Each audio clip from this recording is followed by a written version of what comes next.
Hello everyone and welcome to defence वाला। My name is Danish Zafar. क्या आपको मेरी आवाज़ आ रही है और मैं दिखाई दे रहा हूँ? अगर सब कुछ एकदम बेहतरीन है तो एक बार जल्दी से जय हिंद दीजिए और जय हिंद के साथ हम क्लास स्टार्ट करेंगे। आ जाइए बच्चों, जल्दी जल्दी फटाफट।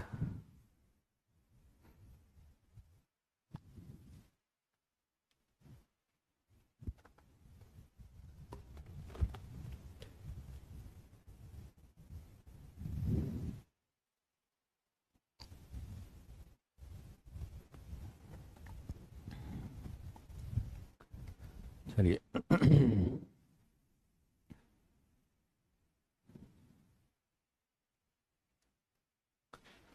बहुत बढ़िया भाई, सारे बच्चे आ गए हैं, सबका जय हिंद आ गया है। क्लास स्टार्ट करते हैं। Everything is fine. तो गाइज आज हम बात करने वाले हैं रूट वर्ड्स पार्ट टू में। लास्ट क्लास में अगर आपको याद हो तो हमने रूट वर्ड्स पार्ट वन किया था। ठीक है, तो एक बार हम उसका कोई रिवीजन भी करने वाले हैं इस क्लास में।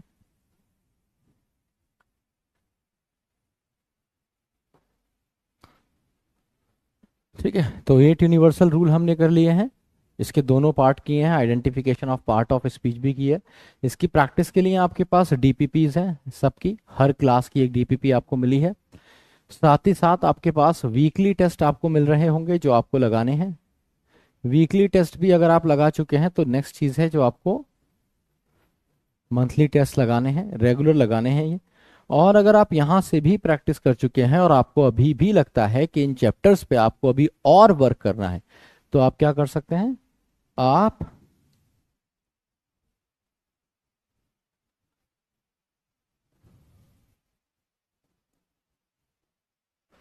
शक्ति बैच से क्वेश्चंस लगा सकते हैं जो आपको मिल जाएगा डिफेंस वाला चैनल पे। It's a free batch. ठीक है, तो यहां से भी आप क्वेश्चंस लगा सकते हैं और ये जरूरी है, क्वेश्चंस लगा लीजिएगा। आपके चैप्टर्स बढ़िया होते चले जाएंगे। ठीक है भाई।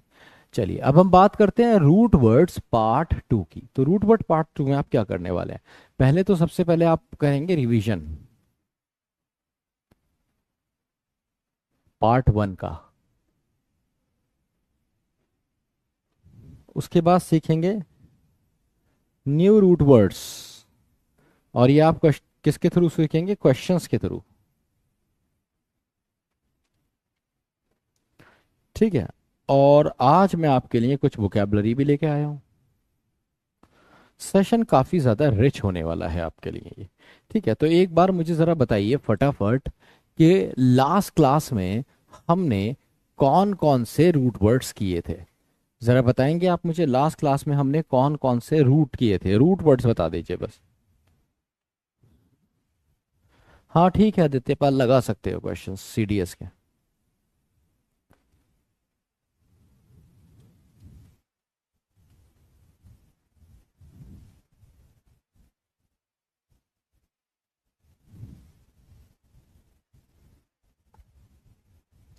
अच्छा, मॉर्फ किया था, लॉजी किया था, क्रेसी किया था, ईयू किया था, कुछ फोबियाज भी किए थे। ओके, जस्ट अ सेकेंड, एक बार मैं भी तुम्हारी लास्ट क्लास देख लूं।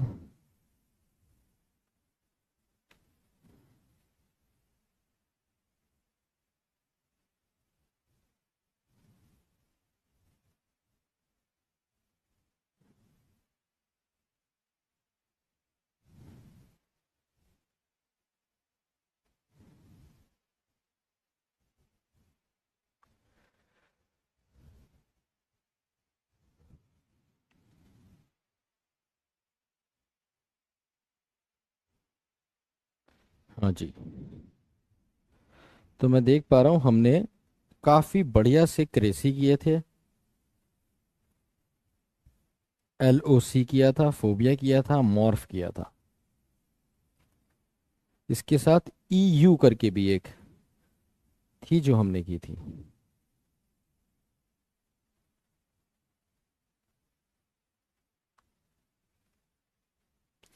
है ना, कई सारे रूट किए थे। चलिए कुछ और आज हम न्यू रूट करते हैं। तो हमने कौन कौन से किए थे? EU,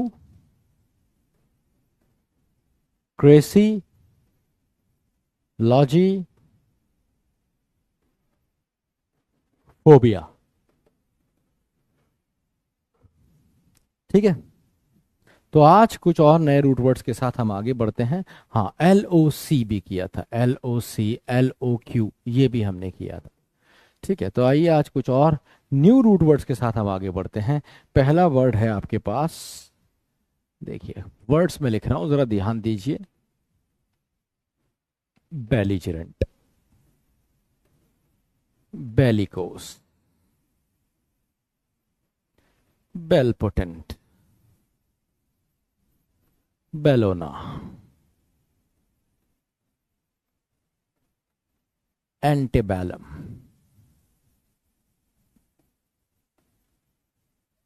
rebel.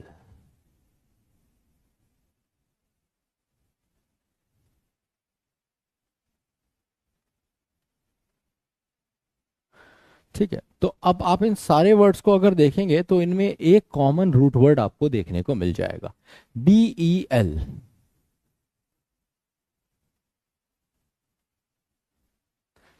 ठीक है, एक वर्ड और लिख लो इसमें,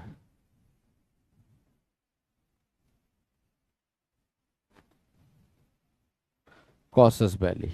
तो देखिए इसमें भी एक रूट वर्ड मिला आपको, बेल।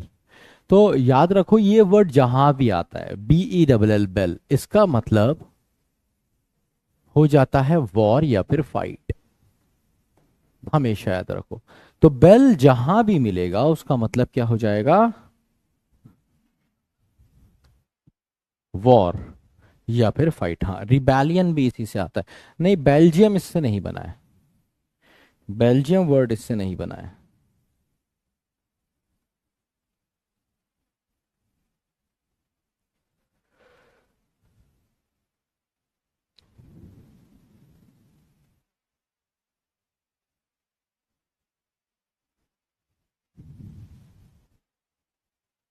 रिसीव नोट्स, अरे नोट्स तो तुम्हारे पास हैं।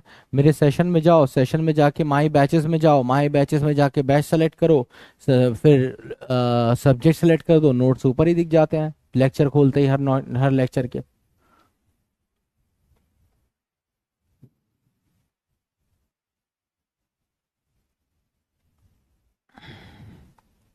बेलोवेंट कुछ नहीं होता भाई, बेलोवेंट नहीं होता। देखो, तो जहां भी आपको वर्ड मिल जाता है ना बेलिजरेंट, अब इसे हम याद करने की कोशिश करेंगे। जहां भी वर्ड मिलेगा बेलिजरेंट, बेल से बनता है। तो ये जो बेल है इसका मतलब होता है वॉर, और इसका मतलब हो जाता है अनफ्रेंडली,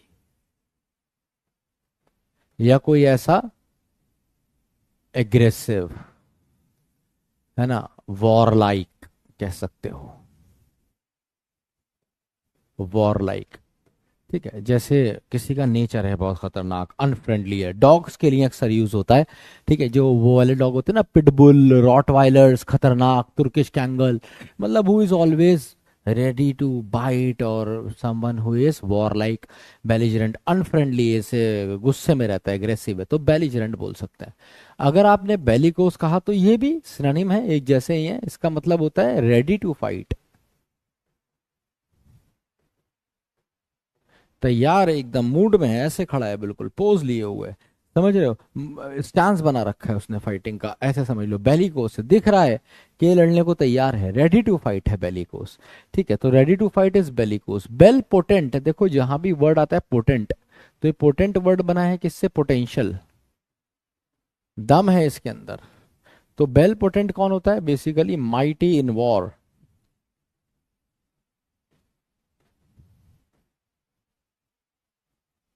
है ना।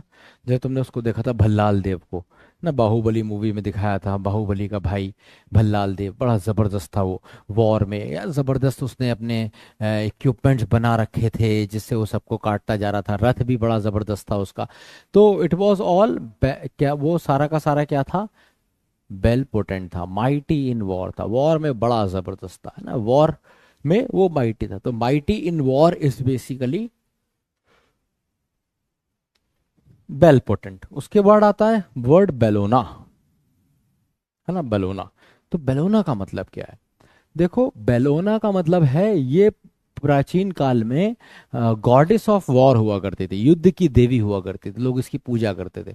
तो अगर कोई ऐसा है, कोई बेसिकली ये लेडी के लिए यूज होता है, लड़ने को जो तैयार होती है लेडी हमेशा, है ना, तो गॉडेस ऑफ वॉर के लिए आता है,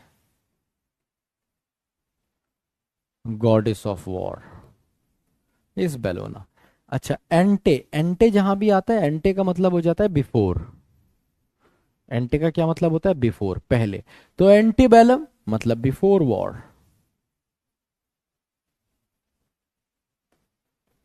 इसी तरीके से पोस्ट बेलम भी हो जाता है। पोस्ट बेलम का क्या मतलब होगा? वॉर के बाद के हालात। एंटेबेलम मतलब वॉर से पहले के हालात। तो antebellum economy and post bellum economy, economy जो वॉर से पहले थी, इकोनॉमी जो वॉर के बाद हो गई, तो that is called antebellum and post bellum. Ante का मतलब हमेशा बिफोर होता है, याद रखिएगा, एंटे का मतलब बिफोर होता है। अच्छा, रिबेल कौन होता है?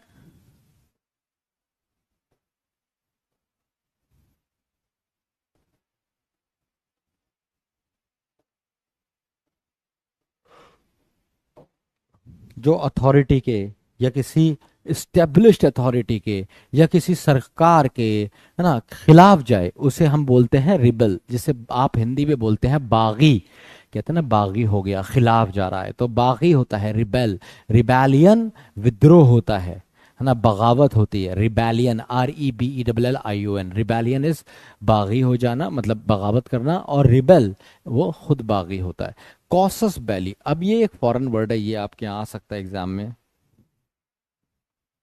इसका मतलब होता है pre text of war. Pre text of war का क्या मतलब हुआ? जब वॉर शुरू होने वाली होती है ना, तो उससे पहले एक चिट्ठी या एक लेटर दिया जाता है, जिससे आपकी वॉर होती है। आपने अक्सर मूवीज में, वेब सीरीज वगैरह में देखा होगा, जिसमें रूल्स लिखे होते हैं वॉर के, कि भाई हम रात में लड़ाई नहीं करेंगे, ठीक है, और ऐसी जगह पे नहीं लड़ाई करेंगे जहाँ पे औरतें और बच्चे हों, इतने बजे लड़ाई शुरू होगी, इतने बजे खत्म हो जाएगी, इस तरह के वेपन्स का इस्तेमाल नहीं किया जाएगा। ये सारे के सारे किसमें आते हैं? कॉसस बैली में आते हैं। तो कॉसस बैली का मतलब होता है pre text of war, pre text of war. ठीक है भाई, समझ में आई इतनी बात? ये सारे के सारे क्लियर हो गए? थम्स अप PW टाइगर दीजिए, डाउट है, दुविधा है, शक या तकलीफ है, दर्द है या खाज है तो पूछ लीजिए।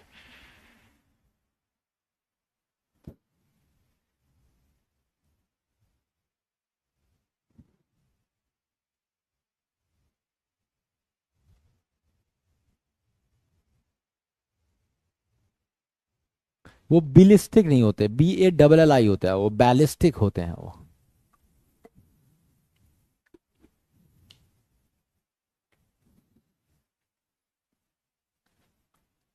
वो बैलिस्टिक मिसाइल्स होते हैं।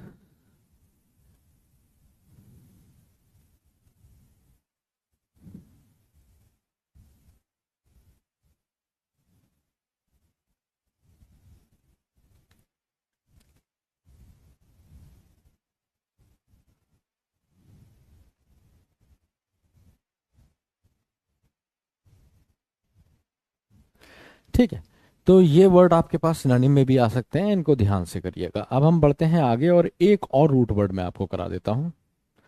ये जानते होंगे आप, MAL, मैल, इसका मतलब जहां भी आता है ना, इसका मतलब होता है ईविल से, या फिर बैड से, बैड या फिर ईविल।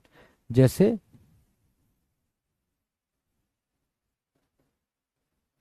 मैल न्यूट्रिशन,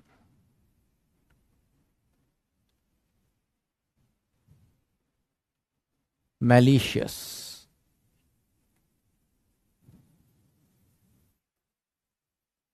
मेलवोलेंट,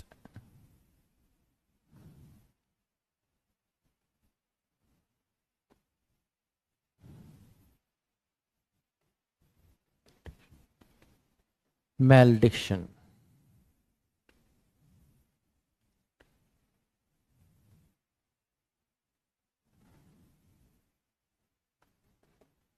मैलाइन।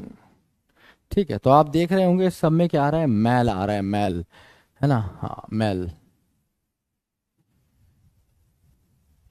मैल फंक्शन भी होता है इसमें। मैल फंक्शन भी होता है इसमें, पर मैल फंक्शन से भी इंपॉर्टेंट वर्ड है मैलेडी, ये भी होता है इसमें। मैलेडी, मैल फंक्शन, मैल एप्रोप्रिज्म भी होता है।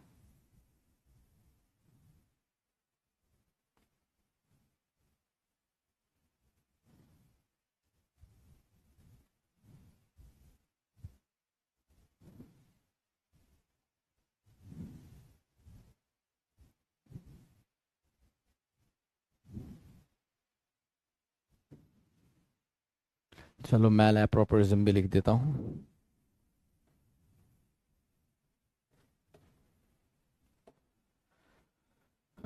ठीक है, डन। चलिए एक बार ये वाले देते हैं, और उसके अलावा और बहुत सारे वर्ड होते हैं, मेलवेयर भी होता है, सही कह रहे हैं आप। ठीक है, तो देखिए सारे वर्ड तो लिखना पॉसिबल नहीं है, रूट वर्ड्स में मैं आपको सिखाने की क्या कोशिश कर रहा हूँ।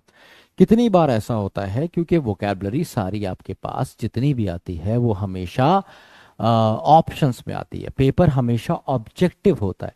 तो अगर पेपर ऑब्जेक्टिव है और आपके पास क्वेश्चन आया एग्जाम में, तो आप मेल, मेल का मतलब आपको पता है बैड है, इविल है, तो आप क्या कर सकते हैं, उसके बेसिस पे एलिमिनेशन कर सकते हैं और अपना आंसर पिक कर सकते हैं, है ना। हाँ जी, चलिए मेल्फियसेंस भी होता है, बहुत सारे वर्ड होते हैं, आगे भी आपको कुछ वर्ड्स मिलेंगे। तो पहला वर्ड है तुम्हारा मेल न्यूट्रिशन। मेल न्यूट्रिशन का क्या मतलब होता है, बैड न्यूट्रिशन,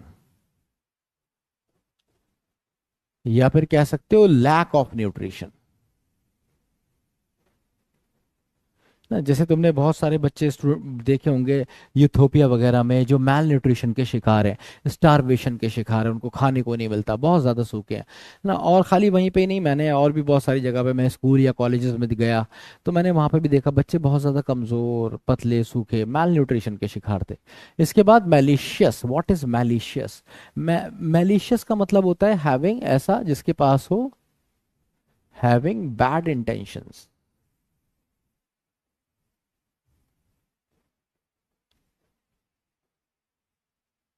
जिसकी इंटेंशंस बैड है, खराब है। आपने सुना होगा बायोलॉजी में मैलिशियस ट्यूमर भी होता है ना वो, तो जिसकी इंटेंशन खराब होती है। तो मैलिशियस का मतलब होता है एक ऐसा आदमी जिसकी ईविल इंटेंशन हो, जो तुम्हें नुकसान पहुंचाना चाहता हो, जो तुमसे मिला ही इसलिए है, तुमसे दोस्ती इसलिए कर रहा है ना, मैलिशियस है, तुम्हारा नुकसान पहुंचाना चाहता है, ईविल इंटेंशन है इसकी।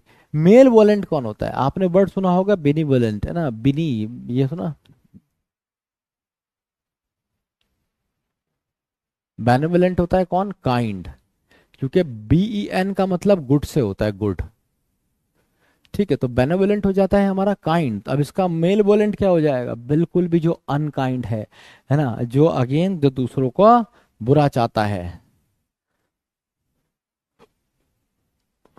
who wants to harm others, दूसरों को बुरा चाहता है, इसी में इसको मजा आता है। ठीक है, ऐसे ही मेल डिक्शन, आपके स्कूल में बचपन में एक एग्जाम होता होगा डिक्शन का एग्जाम, जिसे कहते थे इमला, मैम बोलती थी और आप लिखते थे। डिक्टेशन भी जिसे आप कहते थे। तो डिक्टेशन, डिक्शन का मतलब कहने से, स्पीक करने से होता है, डिक्टेशन का मतलब स्पीक करने से होता है। तो मेल डिक्शन का मतलब क्या होता है, मेल डिक्शन का मतलब होता है ना, सेइंग बैड वर्ड्स, किसी को बुरा बुरा कहना, जिसके लिए आप कह सकते हैं कर्स करना भी कह सकते हो। किसी को कर्स करने के लिए आप मेल डिक्शन कहते हैं। Malediction is basically, malediction is curse. ठीक है, आगे बढ़ते हैं। मेलाइन, मेलाइन, अरे यार तुम लोग बात एक तो यार, तुम लोग बड़े लीचड़ हो यार। मैं पढ़ा रहा होता हूँ, तुम लोग पता नहीं क्या बात कर रहे होते हो, तुम्हारा अपना ही चल रहा होता है।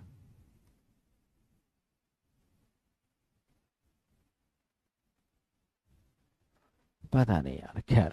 अच्छा, मेलाइन, मेलाइन का मतलब क्या होता है, मेलाइन का मतलब सिंपली होता है हार्मफुल या फिर बैड।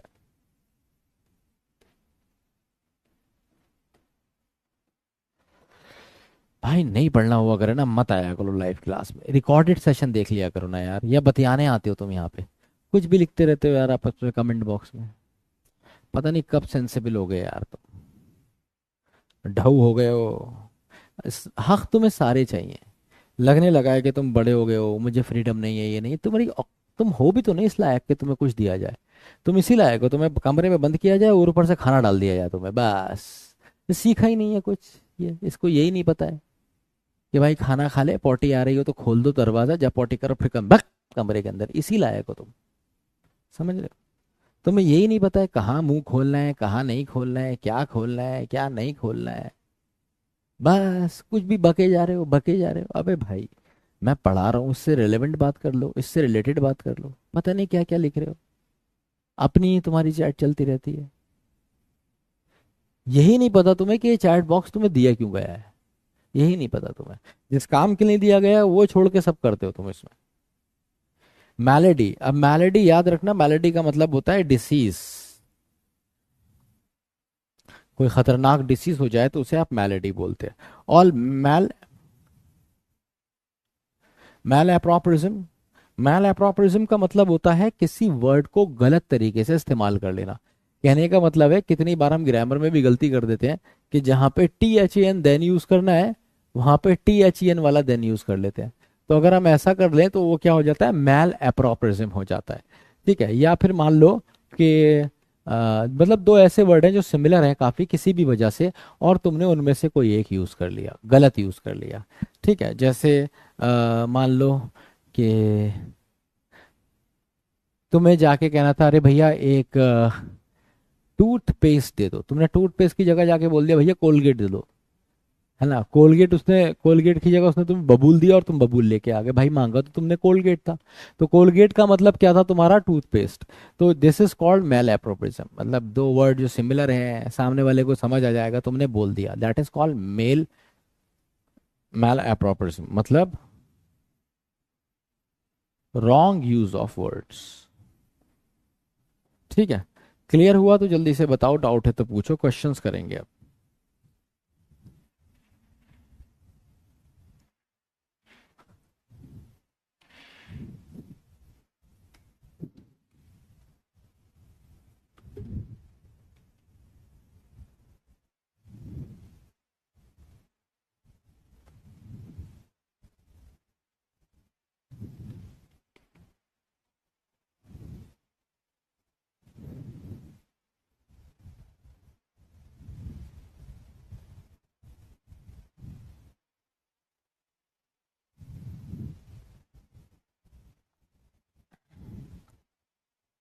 माइटी का मतलब होता है पावरफुल।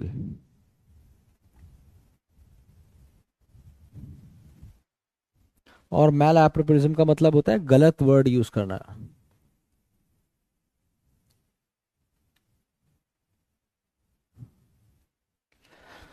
चलो भाई, क्वेश्चंस कर लेते हैं, अब क्वेश्चंस में सीख लो।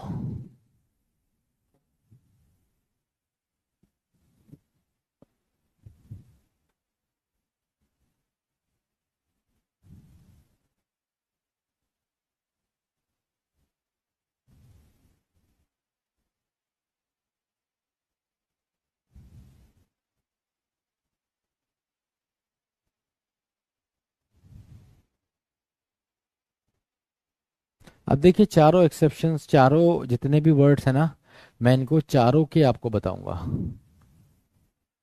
भाई मीनिंग उसमें देख लिया करो ना, डिक्शनरी में देख लिया करो, मीनिंग क्यों पूछ रहे हो मेरे से।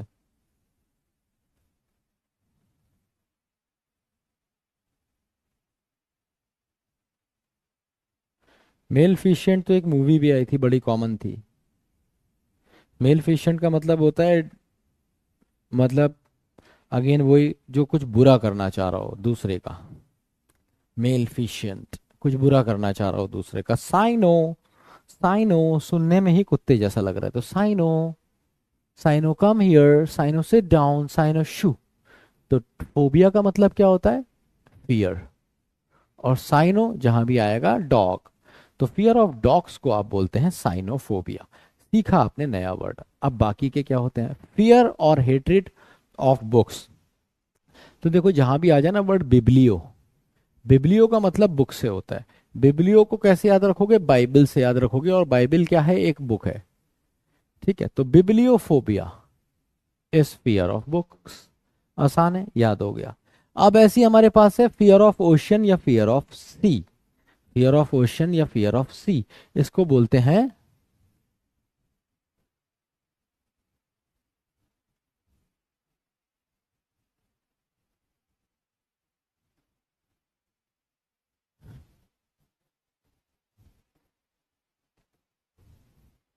थैलासोफोबिया। तुम कहोगे सर ये क्या लिख दिया, हाँ इसे ऐसे ही याद रखना है, समुद्र जितना बड़ा वर्ड है, ठीक है, और इतना बड़ा वर्ड है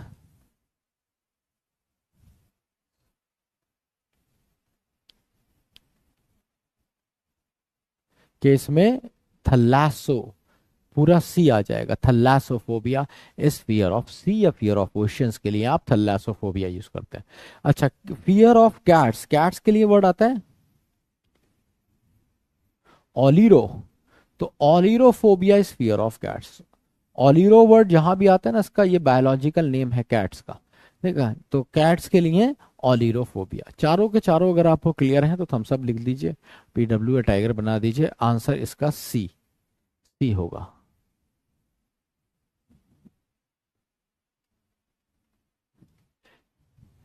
ये मेरे ख्याल में इसकी स्पेलिंग ठीक कर लो, THALASSO, थल्लैसो ऐसे होता है, थल्लैसोफोबिया। क्लियर।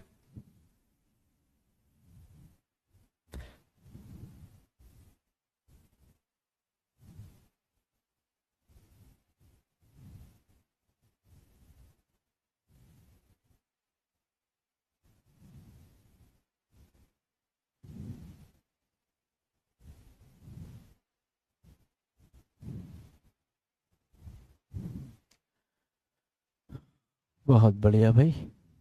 नेक्स्ट क्वेश्चन, जल्दी जल्दी चलेंगे, लगाते रहो।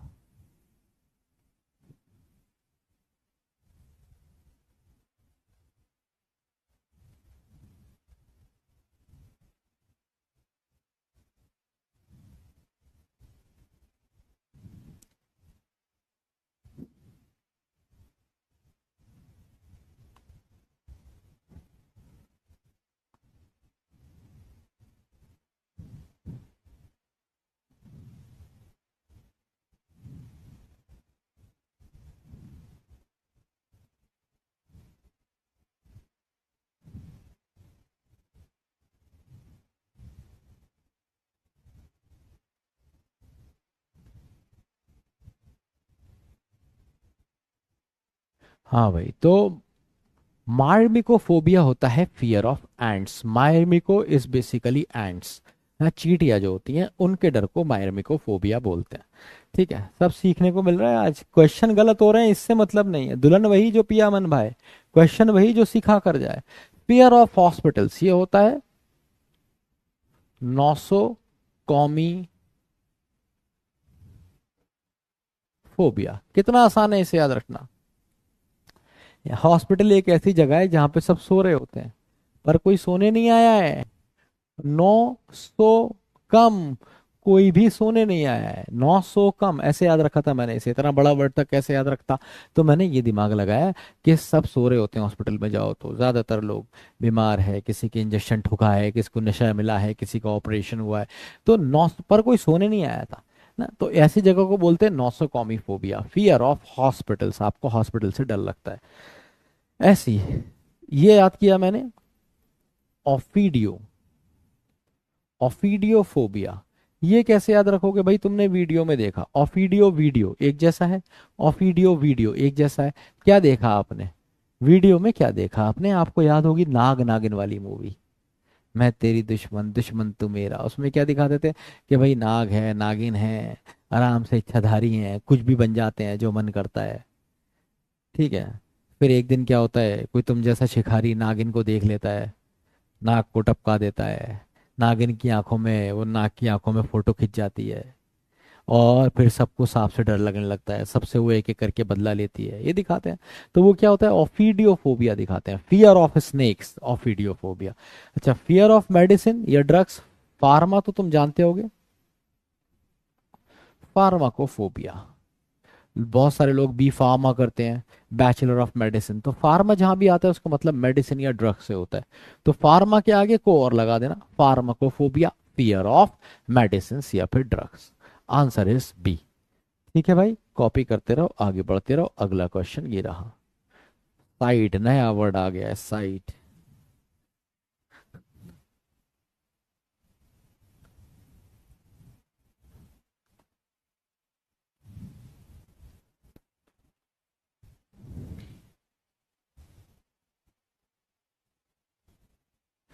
अभी तो मंथली और वीकली टेस्ट हो रहे हैं आर्यन, अभी तुम्हें वो करने हैं, उसके बाद मॉक टेस्ट के लिए प्रीवियस ईयर के क्वेश्चंस निकाल लो और उनसे मॉक टेस्ट दो। नहीं तो मॉक टेस्ट खरीद लो, फिजिक्स वाला पे बहुत सारे पड़े होंगे।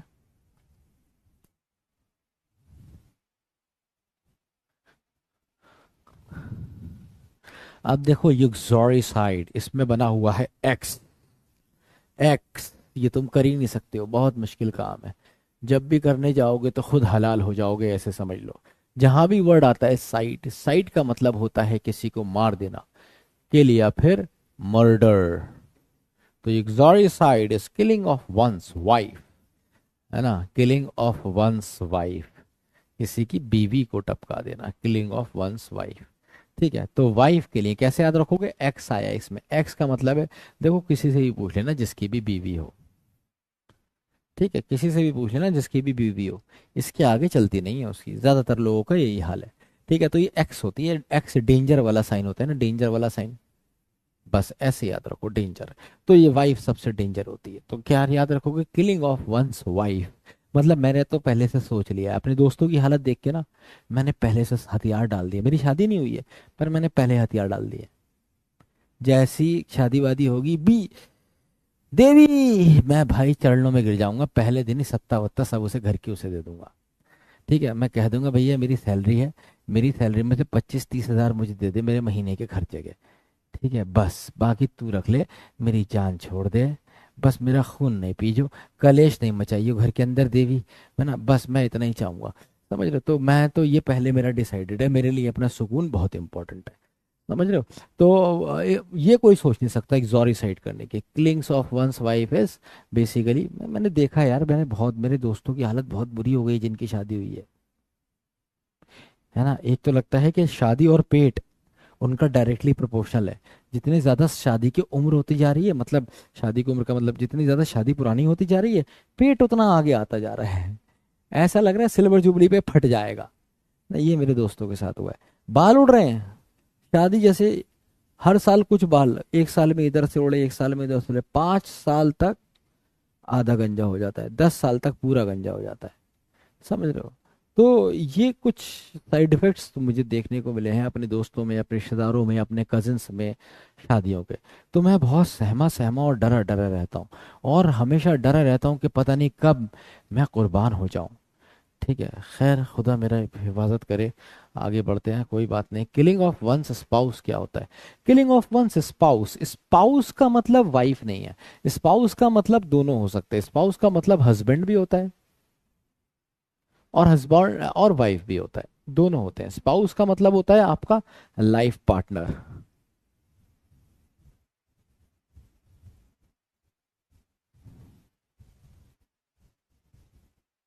नहीं नहीं, शादी नहीं हुई है भाई मेरी, मैं यही तो बता रहा हूँ, शादी से पहले ही इतना डर रहा हूँ मैं।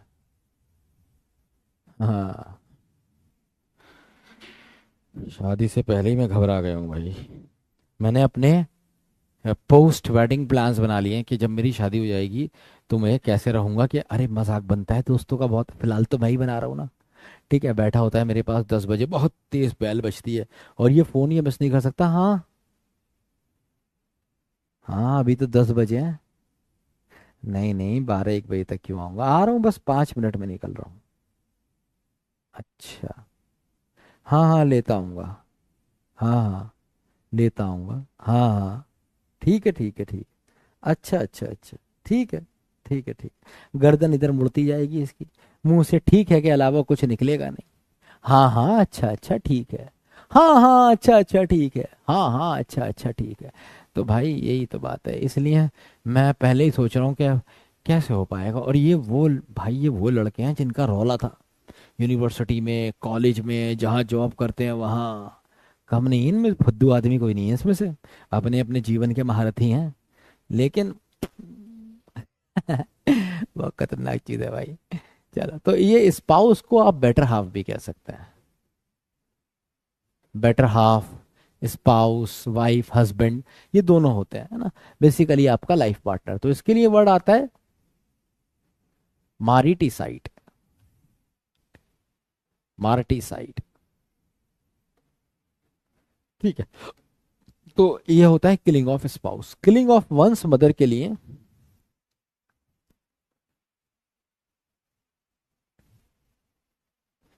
मैट्रीसाइड। ये कैसे याद रखोगे? मैट्रीमोनियल प्रोफाइल होती है, मैट्रीमोनियल। मैट्रीमोनियल प्रोफाइल आप जानते होंगे, मैट्रीमोनियल का मतलब होता है ससुराल। तो matrimonial profile is, matrimonial is, matri मतलब मदर, ऐसे याद रखोगे। तो मैट्रीमोनियल शादी से होता है। मैट्री मैट्री जैसे तुम्हारे मैटरनल अंकल होते हैं, ऐसे ऐसे समझ लो। एक वर्ड होता है मैटरनल और एक वर्ड होता है पैटर्नल। मैटरनल मतलब मम्मी की साइड वाले, और पैटर्नल मतलब पापा की साइड वाले, ऐसे याद रखना। ठीक है, तो पैटर्नल अंकल चाचा ताऊ पैटर्नल अंकल हो गए। मैटरनल अंकल मामा मौसा मैटरनल अंकल हो गए। ठीक है, तो इस तरीके से आपको इन्हें याद रखना है। तो इसीलिए matricide killing of one's mother होता है, और अगर ये फादर होता तो ये होता patricide, killing of once father. ठीक है, इसके बाद आ गया किलिंग ऑफ वंस सिस्टर। हाँ जी, तो बहन के लिए आता है सरोरी, सरोरी साइड। कैसे याद रखोगे? मैंने याद रखा सबसे ज्यादा सड़ी होती है बहन, सबसे ज्यादा जीवन में इसने ही पिटवाया मुझे, शिकायतें लगवाई। एक तो जिस स्कूल में मैं था उसी स्कूल में ये भी थी, तो मेरी स्कूल की बातें भी सारी घर पहुंचती थी। आज ना भाई क्लास के बाहर खड़ा था कान पकड़ के, ये बात पहुंच जाती थी घर पे। ठीक है, आज ना इसको स्टेज पे बुला के प्रिंसिपल सर ने डांटा था। तो ये क्या था? सरोरी साइड होता है किलिंग ऑफ वंस सिस्टर। सरोरी सबसे सड़ी भी कौन? बहन, सिस्टर, ऐसे याद रखोगे। क्लियर है? याद हो गए सारे word? Thumbs up, PW tiger. आगे बढ़ेंगे बहुत तेज।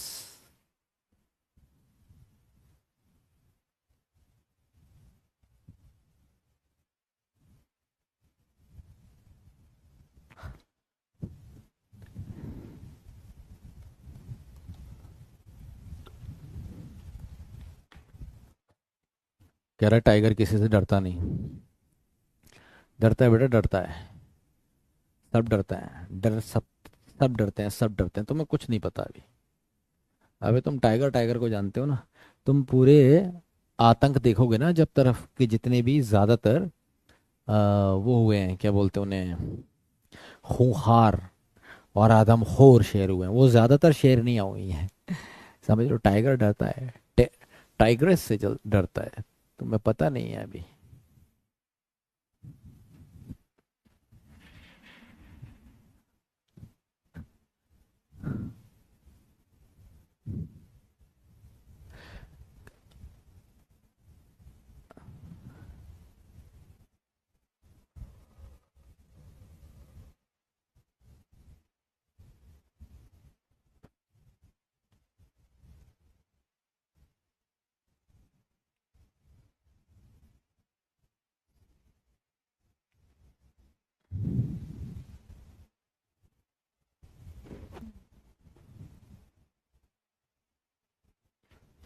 लो भाई, एक पागल आदमी कह रहा है increase the time of poll. 5 line पढ़ने के लिए इसे 30 सेकंड से ज्यादा चाहिए। मुंह धो लो अपना जाके, बेशरम आदमी। 30 सेकंड से ज्यादा चाहिए उसे ये 3 लाइन पढ़ने के लिए। पारिसाइड, जिनके पर ज्यादा निकल जाते हैं। ये कौन है तुम्हारे? ये ज्यादातर रिश्तेदार होते हैं। ठीक है, इनके ज्यादा पर निकले होते हैं, ये तुम्हारी उन्होंने स्पेस में घुसने की कोशिश करते हैं जिसमें घुसने की कोई नहीं करता। तो साइड का मतलब है मर्डर, तो the murder of your own father mother और वंस रिलेटिव्स। ये बेसिकली क्लोज रिलेटिव्स के लिए आता है, बर फादर मदर के लिए भी यूज हो जाता है। तो इसे कहते हैं पारिसाइड। आंसर इज सी। हाँ भाई, अब बाकी क्या है? किलिंग ऑफ अ रेस और कल्चर के लिए आता है जीनोसाइड। आपको याद होगा, जैसे जीनोसाइड का मतलब होता है एक पूरी प्रजाति को, एक तरह के लोगों को मार देना। ठीक है, जैसे हॉलोकॉस्ट हुआ था ना, गैस चैम्बर में रख के बहुत सारे लोगों को मार दिया गया था, वो जीनोसाइड था, है ना। तो क्या था? किलिंग ऑफ अ रेस और culture. Killing of one's brother is called पेट्रीसाइड।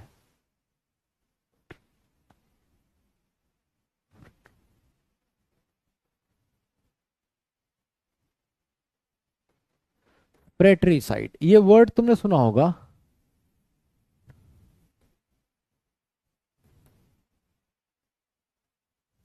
तो फ्रेटर्निटी का मतलब क्या होता है? फ्रेटर्निटी का मतलब होता है भाईचारा, ब्रदरहुड। ठीक है, उसी पे याद रखेंगे। Fratricide is killing of one's brother. The act of killing a child with the first year of its life is infanticide, है ना। इन्फेंट जानते हो, नवजात शिशु होता है। मूवी देखी होगी तुमने बाहुबली, तो उसमें वो क्या करती है, वो लेके आती है पूरे बच्चे को और लाके सबके आगे ऐसे रख देती है, ये है तुम्हारे राजा महेंद्र बाहुबली। क्यों लेके बचा के लाती है? क्योंकि सब उसको मारना चाह रहे थे, उसकी इन्फेंटिसाइड हो जाती। तो infanticide is killing of an infant. ठीक है, और ऐसी एक वर्ड आता है रेजिसाइड। तो याद रखना, रेजिमेंट किसकी होती है? किंग की होती है। रेजिमेंट किसकी होती है? किंग की होती है। तो killing of a king is regicide. Answer is C. Clear है दोस्त?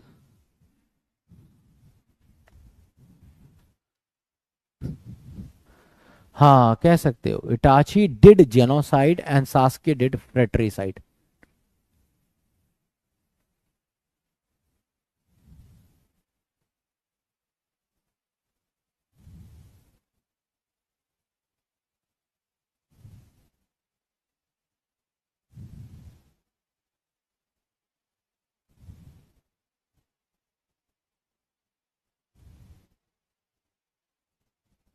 हाँ, Jallianwala Bagh massacre was also genocide.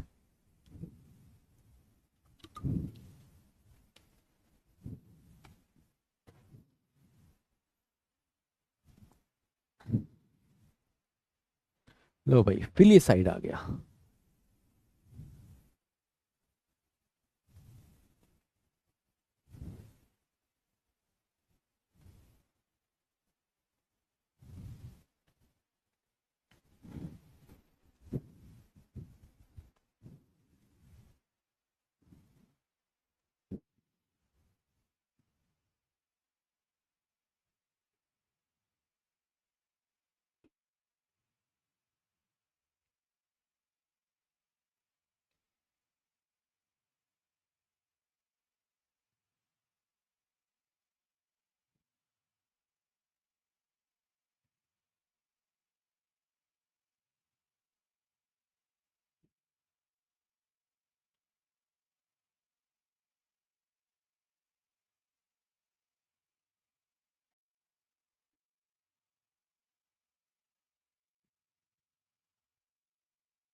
पोल में किसी के आंसर सही नहीं होते, लगता है तुम्हें कि इनका सही हो रहा है।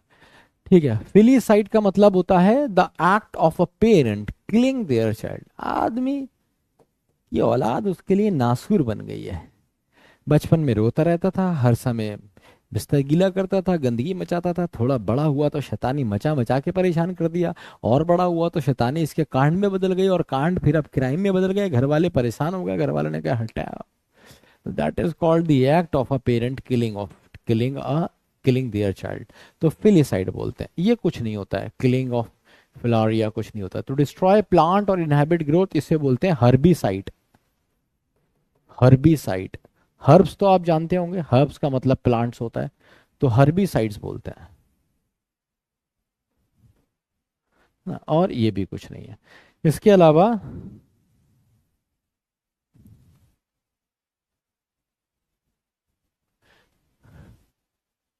एक वर्ड और मुझे आपको देना था।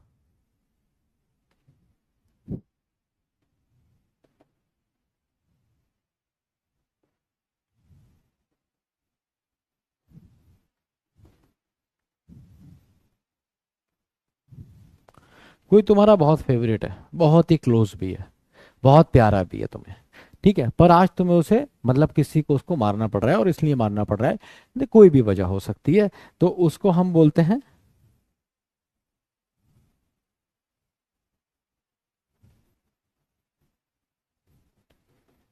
निपोटिसाइड, है ना।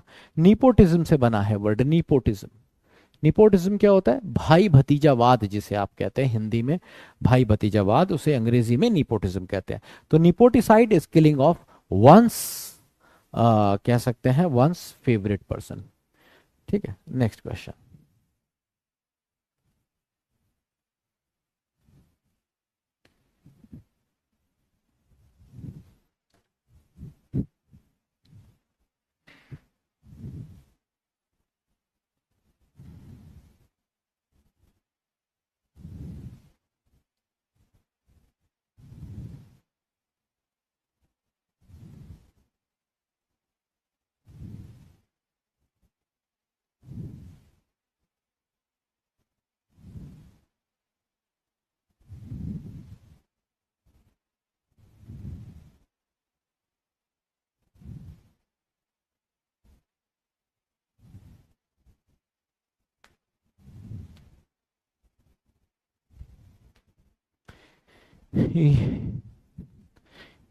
ETH, एथनिक वेयर तुमने सुना होगा, ETHNIC, एथनिक वेयर तुमने सुना होगा, जिसमें कुर्ता पजामा शलवार सूट ये सब आता है। तो एथनिक जहाँ भी होता है ना, उसका मतलब कल्चर से हो जाता है, एथनिक का मतलब हमेशा कल्चर से हो जाता है। तो एथोनिसाइड इज डिस्ट्रक्शन ऑफ कल्चर। तुमने सोचा कि ये हम कल्चर ही मिटा देंगे। जैसे फॉर एग्जाम्पल कुछ लड़कियां कुछ औरतें घूंघट करती हैं, उनके गांव का ये कल्चर है, वो करती ही हैं, मॉडर्न है, उसमें साइंटिस्ट भी हैं लड़कियां, ऐसे नहीं है, और स्पोर्ट्स वुमेन भी हैं, पर जब वो अपने गांव में आती हैं तो घूंघट कर लेती हैं। ठीक है, वो उनके गांव का कल्चर है, वो उसकी रिस्पेक्ट करती हैं। बट तुम्हें लगा ये सब अच्छा नहीं है, ये तो बदतमीजी है, मैं ये सब मिटा दूंगा, और तुमने जाके वो सब खत्म करवा दिया जबरदस्ती। तो उसे बोलेंगे इथोनिसाइड, कि तुमने एक कल्चर को खत्म कर दिया। एथोनिसाइड मतलब, अच्छा कल्चर क्या चीज होती है पहले ये समझते हैं। कल्चर एक ऐसी चीज होती है जिसको थोपा नहीं गया, लोगों ने अपने आप एक्सेप्ट किया है। जैसे मतलब जिसका कोई धार्मिक मूल्य भी बहुत ज्यादा नहीं है, बस ठीक है तुमने अपने आप ही एक्सेप्ट कर लिया। जैसे हमारे यहाँ हम रोड पे किसी को भी भाई बोल देते हैं, भाई बात सुनियो, भाई टाइम बताना क्या हो गया, भैया थोड़ा उधर हो गए, भाई ये 2 मिनट। तो ये भाई क्या है, ये हमारा कल्चर है, हम भाई कह के बात कर लेते हैं, हिंदू हो मुस्लिम हो सिख हो ईसाई हो पंजाबी हो, कोई भी हो, हमें किसी से कोई मतलब नहीं है, गरीब हो अमीर हो, हम किसी को भी भाई कह के बात कर लेते हैं। ये हमारा कल्चर है, ये किसी ने बताया नहीं कि भाई भाई कह के बात करना। ये वो चीजें जो अपने आप समाज ने डेवलप की हैं, और समाज इसमें कंफर्टेबल है। ठीक है, तो अगर कोई कहे कि ये क्या गलती, मैं तेरा भाई थोड़ी हूं, तू सबको भाई कैसे कह रहा है, भाई का मतलब तो हो गया कि इसके पापा तेरे पापा एक एक हैं, ये कैसे हो सकता है। तो इतना ज्यादा तुम अगर उसमें जाओगे तो उसका मतलब तुम्हारा दिमाग खराब है, तुम साइको हो, तुम कल्चर समझते नहीं हो। तो एथोनिसाइड बोलते हैं उसे, किलिंग ऑफ वंस कल्चर। ठीक है। अच्छा ये क्या है, किलिंग ऑफ फिशेस। अच्छा, स्टडी ऑफ फिश के लिए इथियोलॉजी मैंने आपको एक वर्ड दिया था, उसी से रिलेटेड ये वाला भी वर्ड है।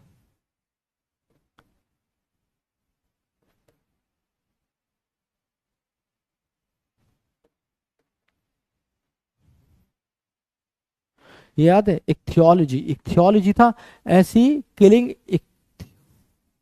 इक्थियोसाइड is killing of fishes, fish है ना, मछलियों को मार देना। डिस्ट्रक्शन ऑफ एवरीथिंग तो कैटास्ट्रॉफ कहलाता है, तबाही विध्वंस जिसे आप कहते हैं, एपोकलिप्स, एपोकलिप्स भी कहते हैं। ठीक है, ये इक्थियोलॉजी और ये इथोनोलॉजी, आंसर हो जाएगा डी। ये वर्ड आप पहले भी कर चुके हैं, फिश के लिए मैंने आपको पढ़ाया था।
नेक्स्ट वर्ड,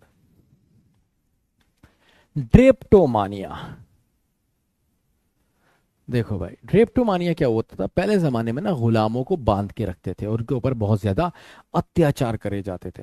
तो गुलाम हमेशा मौका ढूंढते थे कि एक बार कुछ ऐसा हो जाए यार, मौका मिल जाए यहाँ से निकल के भाग जाने का, अपने आप को बचा लेने का। और वो कहलाता था ड्रेप्टोमानिया। ठीक है, intense desire to run away from home, drapetomania कहलाता था। ठीक है, अच्छा, intense desire to be in open places, drapeto का मतलब है ड्रेप्ट, ड्रेप्टो का मतलब होता था निकल जाना, भाग जाना। और मानिया जहां भी आता है, मानिया का मतलब होता है ऑब्सेशन, दीवानगी किसी चीज के पीछे, पागलपन, ऑब्सेशन, क्रेविंग, या फिर पैथोलॉजिकल बिलीफ, मतलब ऐसी ऐसी धारणा जिसका कोई लॉजिक नहीं हो, पैथोलॉजिकल है, बेकार, कोई लॉजिक नहीं है, पर हाँ है बहुत intense.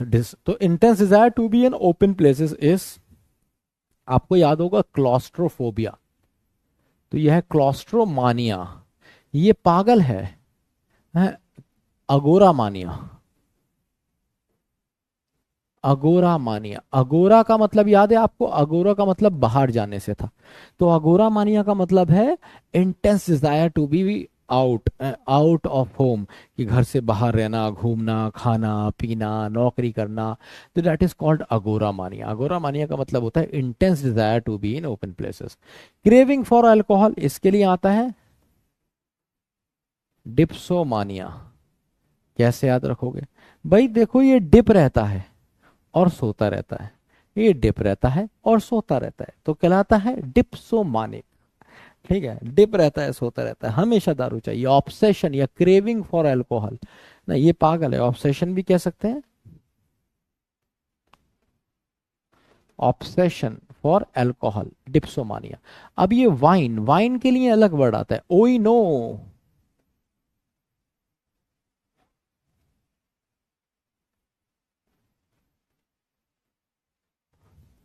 ओइनोमानिया।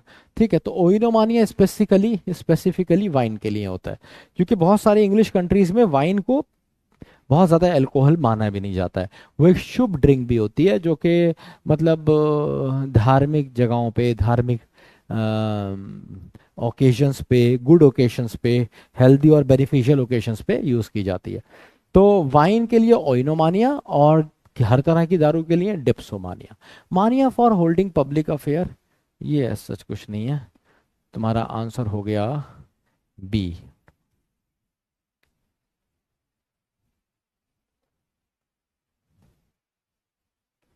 Next, fear of animal होता है जूफोबिया, ZOO, जूफोबिया।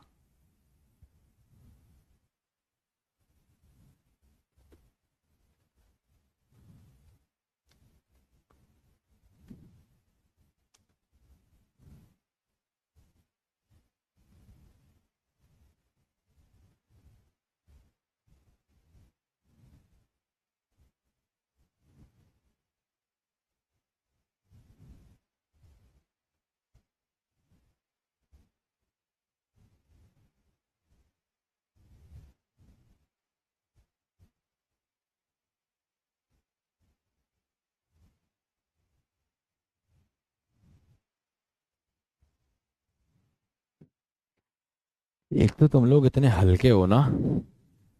अंकित नाम का एक लड़का बहुत देर से लिख रहा है, Diksha I love you, Diksha I love you. देख रहे हो बेचारे की गरीबी। और दीक्षा देख भी नहीं रही है, क्या लिख रहा है ये, ऐसे तो 36 आते हैं। जो जंगल में गीदड़ की औकात होती है ना, उससे भी ज्यादा औकात तुमने अपनी गिरा ली है। धोबी का जो होता है ना, धोबी का, आगे नहीं बोलूंगा, खुद समझ जाओ, उससे भी ज्यादा गिर गए हो तुम। जीभ निकाल के पीछे पीछे कोई तो अटेंशन दे दो, दीक्षा, ए हिया, ए सुन लो, ए भगवान के नाम पे, अरे एक बार बात कर लो, अरे बहुत प्यार करते हैं हम तुमसे, बात, ऐसा भिखारी आदमी है ये, और कोई देखने वाला नहीं है, ऐसे गरीब हैं बेचारे। बर्तन धो देगा दीक्षा के घर के, पता है तुम्हें, दिलवा लेगी तो। और भी बर्तन भी क्या, उससे भी ज्यादा गंदी गंदी चीजें धो देगा, सब सफाई कर देगा ये।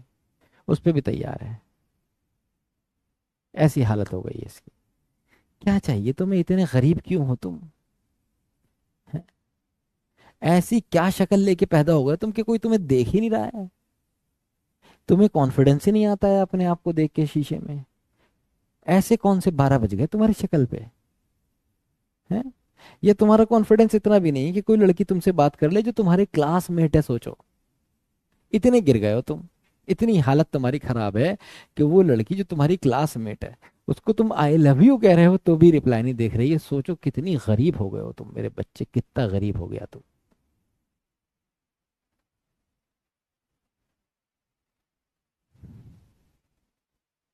अरे यार, क्या कहूँ अब मैं। भाई एक बात याद रखना, वीर भोगे वसुंधरा। जो वीर होता है वही वसुंधरा का भोग करता है। जो किसी के आगे गिड़गिड़ाता है ना कि मैं तुमसे बड़ा प्यार करता हूँ, मैं तुम्हें बड़ा खुश रखूंगा, ठीक है, उसकी कभी कोई औकात नहीं होती और उसकी तरफ कभी कोई नहीं देखता। कभी तुमने किसी मूवी में भी दूर दूर तक देखा है कि एक भिखारी है, वो भीख मांग रहा है कहीं मंदिर के किनारे बैठा, और कोई लड़की आई है और उसको प्यार हो गया है? प्यार तो किसी से भी हो सकता है ना, फीलिंग तो कहीं भी आ सकती है। तो ऐसी कोई स्टोरी क्यों नहीं बनी किसी को भिखारी से प्यार हो गया? कोई लड़की आई बहुत सुंदर एकदम, मर्सिडीज बेंज से निकली, उसने देखा भिखारी कितना क्यूट भिखारी है, मैं इससे प्यार कर लेती हूँ, क्यों नहीं हुआ ये? लॉजिक नहीं समझते हो यार तुम। ऐसा होता ही नहीं है। तुम्हें लगता है तो लगता रहे, पर ऐसा होता नहीं है। जो वीर होता है वसुंधरा उसे ही मिलती है, वही वसुंधरा का भोग करता है। ये बड़ी सिंपल सी बात है। और क्यों ना मिले, उसके पास तो बहुत ऑप्शन है ना, तुम्हारे पास ही तो नहीं है, तुम ही तो भिखारी हो। उससे तुम जैसे 10 भिखारी रोज आई लव यू बोलते हैं। तो बताओ हुए ना हुए 10 ऑप्शन। और उन 10 में जब वो ढूंढेगी तो कोई ना कोई तुमसे तो बेहतर हो गई, क्योंकि तुम बहुत सड़े हुए हो, है ना? तो उन 9 में कोई ना कोई मिल जाएगा। दूसरी बात, कोई ऐसा भी होगा जो इसकी तरफ नहीं देख रहा होगा, जो अर्जुन की तरह अपने लक्ष्य की तरफ देख रहा होगा। और पूरी दुनिया ये देख रही होगी क्या ये लक्ष्य भेद पाएगा। और जिस दिन वो लक्ष्य भेद पाएगा, तो समझ रहे हो, फिर उससे स्वयंवर में जाने की भी जरूरत नहीं होगी। तुम्हें याद है? हाँ, स्वयंवर में भी जाने की, वो पहले ही विजयी होगा। बस इसलिए जाएगा कि उसको जाना था, जस्ट फॉर दी फॉर्मेलिटी। समझ रहे हो? पूरी दुनिया जानती थी जब राम स्वयंवर में आए थे, क्या सीता इन्हीं की है। सबको लगता था कि इसमें, जो ज्ञानी थे वो नहीं जो वहां बैठे हंस रहे थे, जो ज्ञानी थे उनको पता था कि यही है। नहीं समझे? खैर छोड़ो, कुछ ना पड़ा तुमने, यही तुम्हारी परेशानी है। वापस आते हैं। तो एक बात बस जिंदगी में याद रखो, जब भी तुम कुछ भी तुम्हें चीज पानी है, किसी की तरफ भी तुम्हें जाना है, तो पहले उसके लायक बनो। समझ रहे हो? नहीं समझ रहे हो? नहीं तो तुम्हारी हालत वही होगी जो क्लास में सबसे सूखा लड़का होता था ना, और बाइसेप दिखाता था, तो ऐसा लगता था किसी ने उस पे चम्मच पे चिड़िया का अंडा रख दिया हो, है ना? वो इतनी छोटी सी बॉल बनती थी, उसके सूखे सूखे आटते समझता था बॉडी बिल्डर है। तो बस तुम्हारी हालत वैसी हो जाती। तो भाई अपने आप को हास्य पदार्थ मत बनाओ, है ना? क्यों दुनिया को खुद पे हंसने का मौका देते हो? अपने आप को इतना डैशिंग, इतना जबरदस्त बनाओ कि ये भूरी मुन्नी अत्तो पारो सब तुम्हारे पीछे पीछे हो यार। अपना क्लास रखो, भिखारी मत बनो यार। अजीब हो यार तुम, लेवल गिरा देते हो अपना। आंसर होता है सी इसका। कैसे? पॉलिमिक, POLEMIC,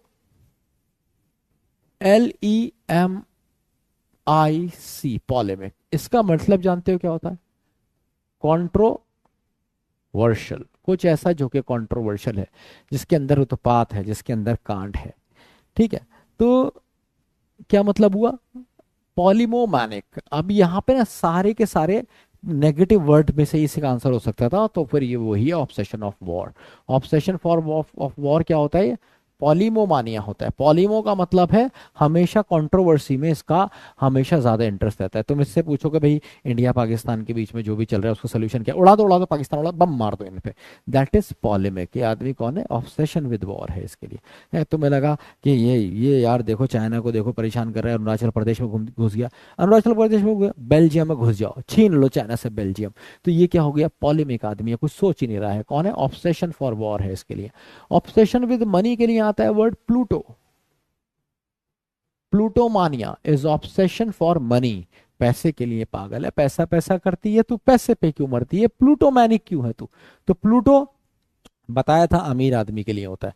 obsession for fire is आर्सनोमानिया या फिर पायरोमानिया, है ना। इसे आग, आग से खेलना, आग से चीजें बनाना, आग के साथ एक्सपेरिमेंट्स करना, ये बड़ा अच्छा लगता है। तो कौन है ये? ऑब्सेशन विद फायर है आर्सनोमानिया या पायरोमानिया। ऑब्सेशन विद स्टीलिंग बताया था, के से कमीना, के से क्लेप्टो। तो क्लेप्टोमैनिक या क्लेप्टोमानिया का मतलब होता है कि हाथ लपक आदमी है, जहां जाता है चोरी करना अच्छा लगता है।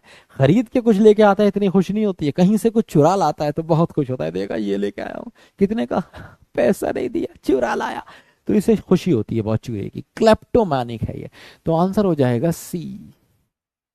Next question.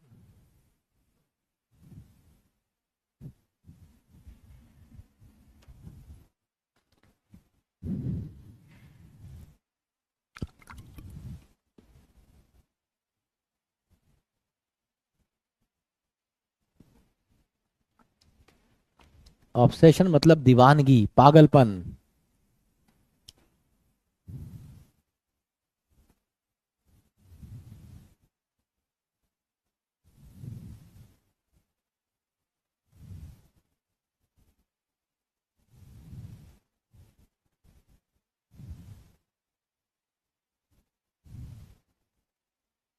अरे मैं तो बहुत सीरियस मूड में पढ़ा रहा था तुम्हें, आज तो मैं बिल्कुल सीरियस मूड में था, आज तो मैं कोई कॉमेडी कर ही नहीं रहा था। पर तुम्हारी भिखारीपन देख के ना मुझे कॉमेडी आ गई यार। अच्छा तुम सोच भी नहीं रहे हो किसकी क्लास में कर रहे हो। अरे, सोच भी नहीं रहे हो है भाई अंकित। देख तो लिया करो यार कहाँ कर रहे हो। तुम्हें पता है गुंडा आदमी है, ऐसी क्लास में कुछ भी गलती करोगे तो कोई फायदा नहीं है। B is the correct answer. Obsession तुम जानते हो, ऑब्सेशन विद गिविंग गिफ्ट्स इस डोरोमानिया। तो डोरोमोन कौन था? याद था ना डोरोमोन। डोरोमोन क्या करता था? नोबिता को बार बार गिफ्ट्स मिलते थे बढ़िया बढ़िया, उसी पे याद रखना है। ऑब्सेशन विद गिविंग गिफ्ट्स मतलब ये कोई, मान लो तुम्हें कोई ऐसी मिल गई या मिल गया, ओह आज तुम्हारा बर्थडे, ये लो गिफ्ट, वैलेंटाइंस डे है, ये लो गिफ्ट, न्यू ईयर है गिफ्ट, होली पे गिफ्ट, दिवाली पे गिफ्ट, जब मौका लगे गिफ्ट। तो कौन है? डोरोमानिक है, डोरोमानिया। कंपल्सिव लॉन्गिंग फॉर ट्रेवल, ड्रोमो, ड्रुम ड्रुम ड्रुम ड्रुम ड्रुम, इस पे याद रखना ड्रोमो। ड्रोमो मानिया, घूमने में बहुत मजा आता है इसे। ठीक है, रुकता ही नहीं है, पाँव टिकते ही नहीं है इसके, आज यहाँ तो कल वहां। कंपल्सिव लॉन्गिंग फॉर ट्रेवल, मन करता रहता है ट्रेवल करने का। तो कौन है? ड्रुम, ड्रुम करता है, dromomania. Obsession with flowers, florimania. ठीक है, flori, flowers, florimania. Obsession with owning fur, ये कुछ नहीं है, आंसर हो जाएगा इसका बी। क्लियर है, ड्रोमोमानिया। अब नहीं भाई, मैं तो बस जो मुंह में आता है मैं कह देता हूँ, मेरा दिल दुखता है ना, मेरे मुंह में जो आता है वो मैं कह देता हूँ, लोगों को वही कॉमेडी लग जाती है। मैं कोई ऐसा कुछ लिखता थोड़ी हूँ, कपिल शर्मा लिख के लाता है भाई। Don't say all such things.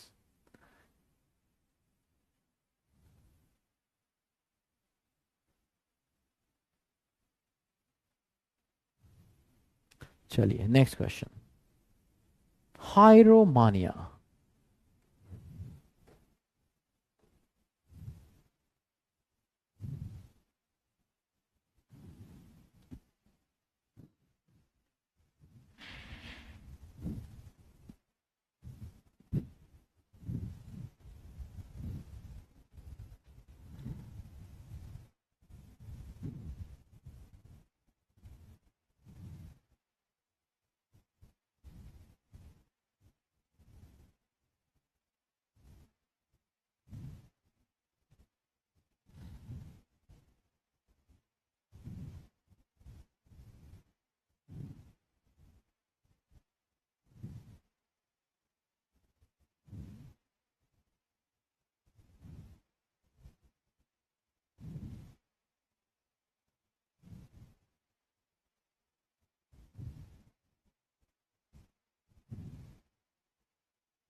हाँ भाई, अब देखो यहाँ पे मानिया, मानिया जहाँ भी आ जाता है ऑब्सेशन होता है, किसी चीज के लिए दीवानगी होती है।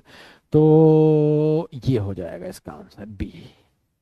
कैसे याद रखोगे? देखो इसको याद रखने का भी आसान तरीका है। इसमें आया है HIERO, हाइरो। हाइरो को हीरो से याद रख सकते हो। अब तुम देखोगे समाज में सबसे बड़े हीरो कौन है? सबसे बड़े हीरो हमेशा से, जब से समाज है तब से लेके आज तक एक ही रहे हैं। कौन? पंडित, मौलवी, या कोई भी प्रीस्ट। जो आदमी किसी गिरजाघर, मंदिर या मस्जिद में बैठता है वो समाज का सबसे ताकतवर आदमी होता है, सब लोग उसकी सुनते ही हैं। राजा को भी लगता है कि अगर ये मेरे खिलाफ चला गया तो मेरी वोट लग सकती है ना, जो हाईएस्ट प्रीस्ट होते हैं। तो उन्हें कैसे याद रखोगे? हायरोमानिया। तो इंसैनिटी का मतलब ऑब्सेशन भी होता है। इंसैनिटी मतलब पागलपन, ऑब्सेशन दीवानगी, है ना। और insanity is madness. So madness for religious and secret objects, मतलब एक ऐसा आदमी है जो क्या करता है, सेक्रेट ऑब्जेक्ट और रिलीजियस ऑब्जेक्ट के लिए पागल है, उनको कलेक्ट करता है, उनको बहुत ध्यान से रखता है, कुछ खराब नहीं होने देता, जलने नहीं देता, या कुछ भी बुरा नहीं होने देता, उन सब के बारे में कलेक्ट करके रखता है, पागल है उसके लिए। तो हायरोमैनिक है वो। रिलीजियस थिंग्स के लिए या रिलीजियस किसी भी चीज के लिए वो हायरोमैनिक है। ऑब्सेशन विद हॉर्सेस, हॉर्सेस के लिए वर्ड आता है हिप्पो। तो hippomania is obsession for horses, obsession for horses। An obsession with Greek, Greek या फिर ग्रीस के लिए वर्ड आता है हेलन, HALLEN, हेलन। हेलन जो वर्ड है ना, इसका मतलब होता है कोई ऐसी चीज जो ग्रीस की है, यूनान की है, या ग्रीक है। तो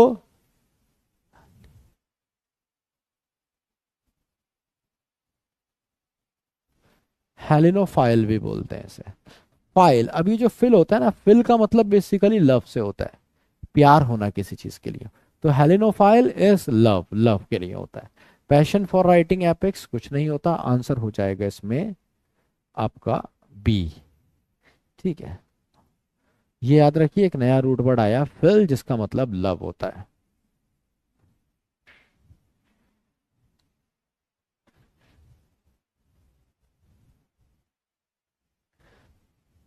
योग्यता सबसे पहली वाली क्लास देख लो जाके, पता चल जाएगा। ये कुछ नहीं होता, किसी को ऑब्सेशन नहीं होता हिप्पोपोटामस के लिए, ऐसा कोई वर्ड नहीं बना है।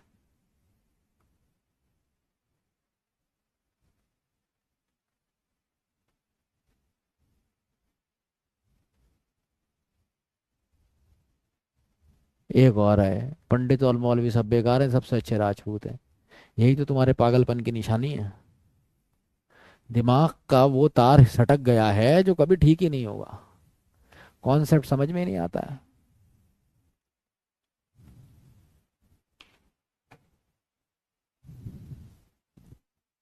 मतलब ये बात कह रहे हो कि उधर कीचड़ पड़ी है मत खाओ, वहां कूड़ा पड़ा है खा लो। हमें बात तो एक ही है। हर वो आदमी में प्रॉब्लम है जो ये कहता है कि हम सबसे ऊपर हैं। समझे? चाहे वो कोई मौलवी हो, पंडित हो या राजपूत हो, इससे फर्क नहीं पड़ता। जिसने ये कह दिया मैं बेस्ट हूँ, वही बेकार हो गया। समझ रहे हो? जो ये कहता है कि हाँ भाई सब बेस्ट है, सब अच्छे हैं, मुझे ये अच्छा लगता है, मैं ये करता हूँ, बस सिर्फ वही आदमी सही रास्ते पे है। बाकी हर आदमी जो अपना झंडा लेके प्रचंड चल रहा है, हम ही हैं बस, तुम ही नहीं हो, बाकी सब हैं, ये बात याद रखो। हर वो आदमी, चाहे वो किसी धर्म का है, किसी पॉलिटिकल पार्टी का है, और जो कह रहा है हम ही हैं बस, तुम ही नहीं हो, तुम ही बेकार हो। ठीक है, देखो ये बात समझने के लिए ना बहुत सारी किताबें पढ़ना पड़ेंगी तुम्हें। इक्विटी, इक्वालिटी, ये सब चीजें ऐसे समझ, एक दिन की चीज नहीं होती हैं। ये व्हाट्सएप मीम समझ के किसी 2 घंटे किसी बुढ़ऊ के पास बैठ के समझ में नहीं आती भाई, मेहनत लगती है इसमें। CYPRI, ये जहां भी मिल जाए, इसका मतलब क्रिपिनो। क्रिपिनो एक एंशर्ट वर्ड है जिसका मतलब होता था गर्ल्स या फिर प्रोस्टिट्यूट। तो लव फॉर प्रोस्टिट्यूट्स कैसे याद रखोगे? फीलिया। फीलिया जहां भी आ जाएगा इसका मतलब लव होता है, किसका? फिल। ठीक है, इसी से वर्ड बना लव फॉर डीमंस, तो ये हो जाएगा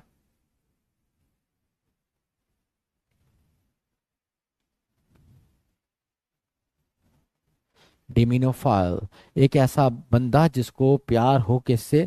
दानवों से, राक्षस से, है ना, या भूत से, ऐसे लोग चाहता हो। ठीक है।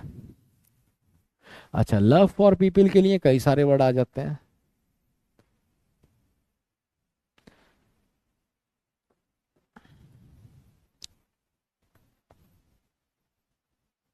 एंथ्रोपोफाइल भी होता है, वो जो इंसानी चीज़ों से या इंसान ने जो जो किया इंसानी चीज़ों से अगर वो प्यार करता है तो वो एंथ्रोफाइल कहलाता है। लव फॉर इंसेक्ट के लिए एंटीमो बताया था वर्ड इंसेक्ट के लिए, इन एंटीमो बताया था, इनके एंटीने निकले होते हैं एंटीमो।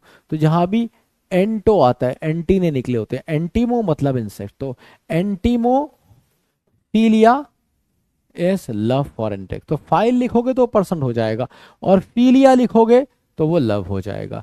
तो फाइल भी लिख सकते हो और फीलिया भी लिख सकते हो फाइल की जगह, दोनों ही सही हैं। आंसर हो जाएगा डी। क्लियर। Next word.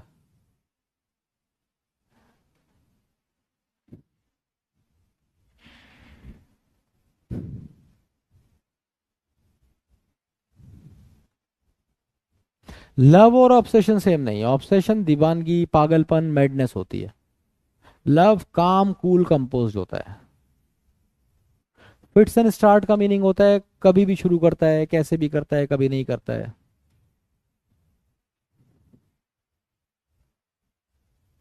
हाँ जी देवेंद्र सिंह, बिल्कुल सही बात की आपने, आई एग्री विद यू।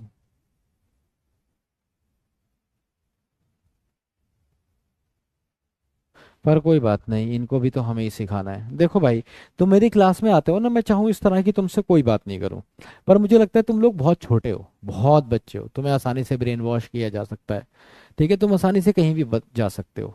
और कम से कम मैं, मेरा फर्ज तो ये बनता है ना कि अगर मुझे मौका मिला है तुम्हें पढ़ाने का, तो मैं तुम्हें ये तो बता दूं, मैनर तो सिखा दूं ना, तमीज तो सिखा दूं। कम से कम तुम्हें इतना तो पता चल जाए कि ये भेदभाव करना, अपने को दूसरों से बेहतर समझना, दूसरों को छोटा समझना, ये एकदम इस चीज़ की पहचान होती है कि आप एक घटिया इंसान है। अब वो एक अलग बात है कि आपको मानना है कि सर हम नहीं, हमें तो ऐसे ही अच्छा लग रहा है, हमें तो घटियापन में ही मज़ा आ रहा है सर, घटियापन का मज़ा अलग है सर, घटिया बन के जियो ना सर। बस तो घटिया और बेगैरत आदमी है ना, कहते हैं ना, क्या होता है, नंगे के छह घर चंगे। तो हमें तो कोई फर्क नहीं पड़ता, कोई हमें कुछ भी बोल दे, हम तो बेगैरत की तरह जीते रहते हैं। तो एक अलग बात है। पर फौज में ऐसा नहीं होता, मेरे बच्चे को फौजी बनना है, एसएसबी देनी है ना, तो वहां मैटर करती हैं चीजें। तो एंटीमोफीलिया अभी तुमने किया था, ये लव फॉर इंसेक्ट्स, ये तो लगा दिया होगा भग से तुमने, अभी याद हुआ, देखो अभी बच्चों ने कर भी दिया ये। लव फॉर मैरिजेस, ये गैमोफीलिया है। याद रखना, जहां भी वर्ड आता है गैम, तो गैम का मतलब शादी से होता है। दुनिया का सबसे खतरनाक गेम है, जो खेलेगा वो पछताएगा, जो नहीं खेलेगा ललचाएगा। ऐसे याद रखना। तो gamophilia is love for marriages. Love for priest या फिर प्रीस्टहुड, इसके लिए हायरोफीलिया है ना। अभी हायरो तुमने देखा था, प्रीस्ट के लिए आता है। तो लव फॉर सेंट्स के लिए आता है हैजियोफीलिया। अब हैजियो कहाँ आया? हैजियो का मतलब बेसिकली सेंट से होता है। अब तुम कहोगे सर सेंट और प्रीस्ट में क्या फर्क होता है? प्रीस्ट जो होता है वो किसी मंदिर, मस्जिद या किसी चर्च का अधीन होता है। जो संत होता है उसके पास कोई मस्जिद, मंदिर या चर्च नहीं होता, उसका कोई ठिया नहीं होता, वो बस संत होता है। ठीक है, जैसे निजामुद्दीन औलिया कौन थे? एक संत थे। या साईं बाबा कौन थे? एक संत थे। ठीक है, उनका तुम ढंग से मजहब भी नहीं जान पाओगे कि इनका मजहब क्या था। ठीक है, तो वो लोग बस सिर्फ अच्छे काम में विश्वास रखते हैं, धर्म से ज्यादा अच्छे काम में विश्वास रखने वाला संत होता है। जैसे कबीरदास संत थे ना। अब जो धर्म स्पेसिफिक होता है और उसी धर्म के बारे में प्रीच करता है, वो प्रीस्ट होता है। ये डिफरेंस है प्रीस्ट और सेंट में। तो love for saints is hagiophilia और love for priest is hierophilia. Clear हो गया आपको? आंसर हो जाएगा इसका सी।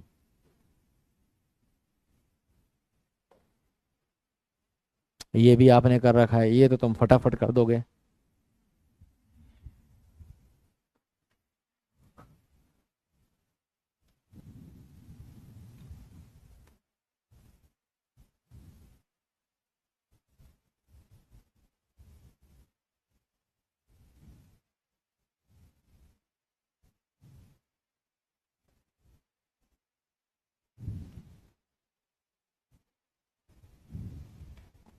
गौतम बुद्ध संत थे।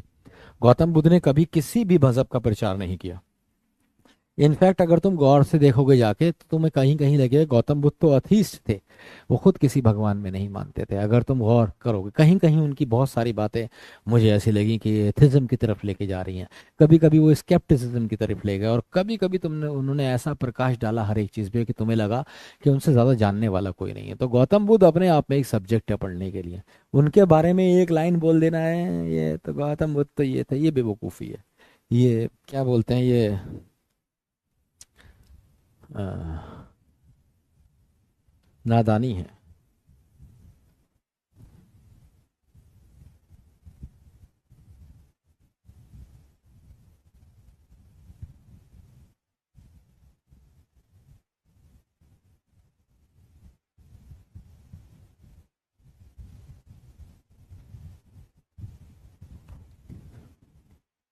तो भाई देखो, love for thunder and lightning के लिए एक वर्ड आता है सी रोनो। सिरोनो का मतलब होता है तूफान, सिरोनो फीलिया। मतलब ये ऐसे लोग हैं, तूफान आया और ये लड़की भाग के छत पे पहुंच गई। ओ माय गॉड, तूफान है ना, बिजली चमक रही है, लड़की खड़ी है, लोग समझ रहे हैं भूत है ये। ठीक है, इसको कोई फर्क नहीं पड़ रहा, जबरदस्त बिजली चमक रही है, तूफान आ रहा है और ये खड़ी हुई है, हाँ मजा ले रही है तूफान का। तो सिरोनो फीलिया का सिरोनोफीलिया होता है। इसके बाद इक्थियोफीलिया, इक्थियोफीलिया मैंने आपको कराया था, लव फॉर फिश होता है ना। लव फॉर स्टीलिंग के लिए क्लेप्टोफीलिया। कैसे क्लेप्टो, कैसे कमीना, अब याद होने लगे ना वर्ड्स। ऐसी लव फॉर एनिमल्स के लिए जूफीलिया। ठीक है, तो आंसर हो जाएगा आपका बी। एक नया वर्ड भी यहाँ पे आपको मजेदार मिला, ceraunophilia, fear of thunder and lightning. Next question.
अब देखो, एक ऐसा आदमी जो अकेला रहना चाहता है, ये तो तुमने कर ही दिया होगा, मोनो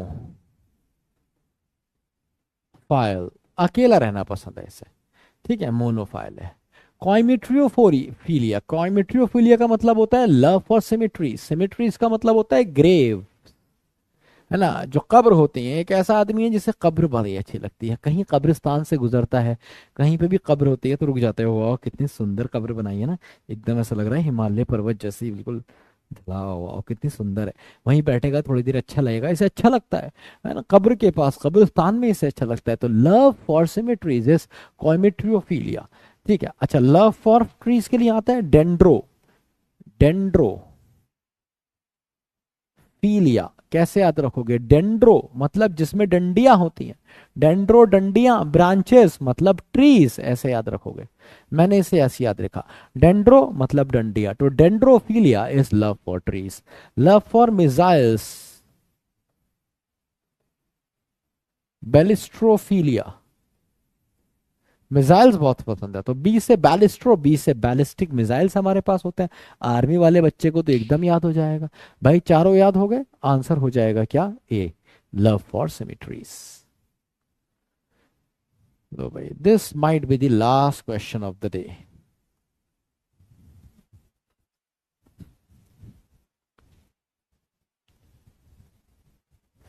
अरे यार, ये कैसे बच्चे हैं मोहित सिंह जैसे, इतने सेंसिटिव क्यों हो तुम, क्या कह दिया मैंने ऐसा। धत,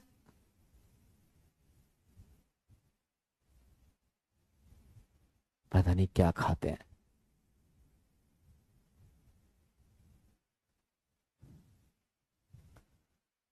ये किताब जीवन में पढ़ी नहीं होगी।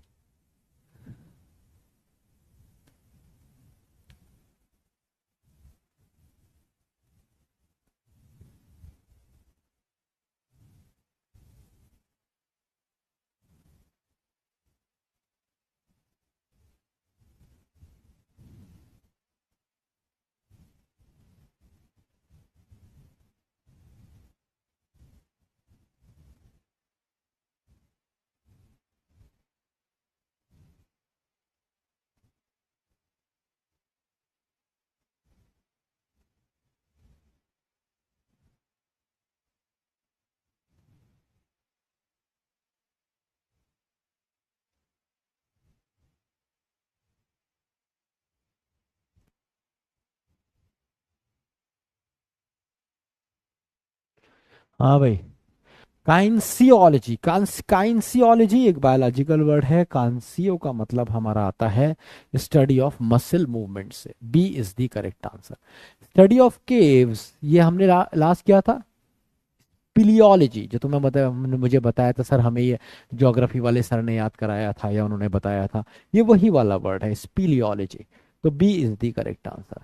इसके बाद स्टडी ऑफ फॉसिल फ्यूल्स के लिए हमने एक बार वर्ड किया था पिछली बार, पेट्रोलॉजी, है ना, स्टडी ऑफ फॉसिल फ्यूल। और study of heavenly bodies is astronomy. ठीक है, चारों वर्ड अलग अलग हैं, चारों के चारों आप कॉपी कर सकते हैं।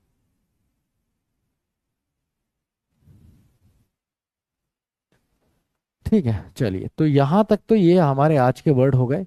बट अभी हम आगे बढ़ेंगे, कुछ फिल इन द ब्लैंक्स में नए तरह के वर्ड्स करेंगे वोकैबलरी के। ये ईडियम्स एंड फ्रेजेस हैं, जरा दिमाग लगा के करिएगा।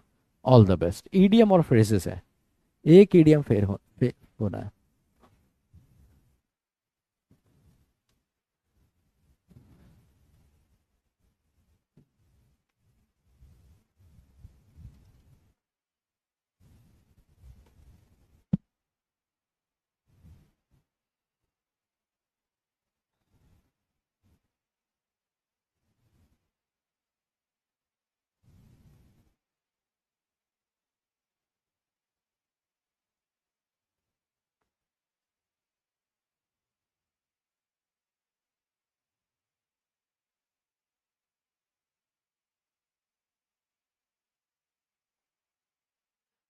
नोमोफोबिया तो बहुत कॉमन वर्ड है। एस्ट्रोलॉजी और एस्ट्रोनॉमी में क्या फर्क है? एक साइंस है और एक सूडो साइंस है। एस्ट्रोलॉजी होता है कि हाथ देख के तुम्हें बता दिया कि भैया ऐसी लड़की मिलेगी, इतने बीवी होंगी, इतने बच्चे होंगे, ये कांड होंगे, ये एस्ट्रोलॉजी है। एस्ट्रोलॉजर क्या होता है? वो आसमान से तुम्हारा बताता है तुम्हारे ऊपर शनि भारी है, ठीक है, चंद्रमा की दशा है, ये हीन है, और ये एस्ट्रोनॉमी। तो वो एस्ट्रोलॉजी होती है, वो एक सूडो साइंस कहलाती है। जैसे पामिस्ट्री है, सूडो साइंस है, सितारों की चाल देख के किसी का भविष्य बताना। एस्ट्रोनॉमी एक प्रॉपर साइंस है जिससे आप साइंटिस्ट बन सकते हैं। ठीक है, तो वो अलग चीज है। द बॉय विद डायलेक्सिया एक प्रॉब्लम होती है। Turn out to be a dash when he scored the highest marks in the class. तो ये हुआ डार्क हॉर्स। डार्क हॉर्स का मतलब होता है छुपा रुस्तम। डार्क हॉर्स का मतलब है एन अनएक्सपेक्टेड विनर। एक ऐसा बंदा तुम्हारा फ्रेंड है, तुम उसका मजाक बनाते थे, अबे इसका सिलेक्शन होगा, गधा, भागता रहता है, कुछ कुछ बाहुलेपन की बातें करता है, हर समय सीरियसली पढ़ता है, इसका हो रहा है, अबे ऐसे लोग नहीं चाहिए यार में ना। तुमने तुम्हारे ऊपर आलोचना करी, रिजल्ट आया, पता चला ये रैंक लेके आया है, 11th 12th रैंक ले आया भाई, धूम मचा दी इसने पूरे गांव पूरे शहर में।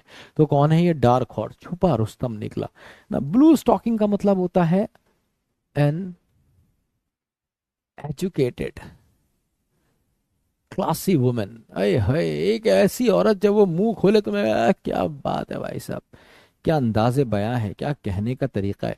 जैसे हमारे यहाँ, हाँ, अगर तुम्हें याद हो एक प्रधानमंत्री हुआ करती थी, हम जब पैदा भी नहीं हुए थे तब की बात है, इंदिरा गांधी।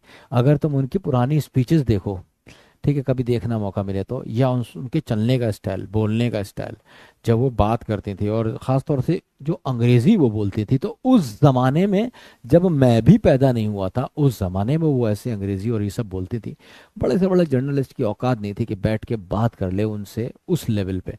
मतलब जो जो उनका कम्युनिकेशन लेवल था बहुत ज़बरदस्त था। तो वो ऐसे को आप बोल सकते हैं ब्लू स्टॉकिंग्स। इसके अलावा और भी बहुत सारे ज़बरदस्त ऐसी फीमेल तुम्हें मिल जाएंगी। आज तो इंडिया में बहुत सारी हैं, तब तो इक्का दुक्का हुआ करती थी, इसलिए मैंने इंदिरा गांधी का नाम लिया, क्योंकि बहुत कम हुआ करती थी। आज के ज़माने में तो ऐसी बहुत ज़बरदस्त लेडीज़ हैं जो बहुत बढ़िया बोल सकती हैं, बहुत बढ़िया उनका अंदाज है। तो दैट इज़ ब्लू स्टॉकिंग्स, है ना। अब इसका उल्टा क्या हो जाएगा, कोई भी ऐसे आदमी जो मुंह से आया कुछ भी बक दिया कहीं भी, ठीक है। तुमने ऐसी भी देखी होंगी, मैं किसी के बुरे के लिए नाम नहीं लूंगा, पर तुम खुद समझ जाओगे, है ना। अब इसका उल्टा तुम भी बता दो, कोई जानते ही होगे, हमारे यहाँ बॉलीवुड में बहुत सारी हैं ऐसी, है ना। कतई जो इसका उल्टा हो जाएगा, कतई छचोरी लड़की। ब्लू स्टॉकिंग का ऑपोजिट हो जाएगा कतई छचोरी लड़की। ब्लू स्टॉकिंग दूसरी चीज, ये सिर्फ वुमेन के लिए यूज होगा, इसलिए गधापन मत करो। सैम बहादुर लिखने वालों, तभी मन करता है तुम्हारे जूता निकाल के ना, भाई वुमेन लिखा है इसके आगे, वुमेन लिखा है, गधे मत बन, पूरा पढ़ ले, पहले सुन ले। हाँ। ब्लैक शीप कौन होता है? Black sheep of the family का मतलब होता है जब सारे लोग फैमिली के अच्छे हैं, सबने बहुत बढ़िया किया है, इसी की वजह से फैमिली बदनाम है या बर्बाद है। एक ऐसा बंदा जो black sheep of the family का मतलब है द यूजलेस और नोटोरियस ऑफ द फैमिली। जो फैमिली का सबसे कुख्यात या फिर यूजलेस आदमी है, वो ब्लैक शीप होता है। व्हाइट एलिफेंट का क्या मतलब होता है? भाई सफेद हाथी किसी काम का, बड़ा बड़ा खाता है ना, और किसी काम का नहीं है। व्हाइट एलिफेंट का मतलब होता है वेरी एक्सपेंसिव एंड यूजलेस।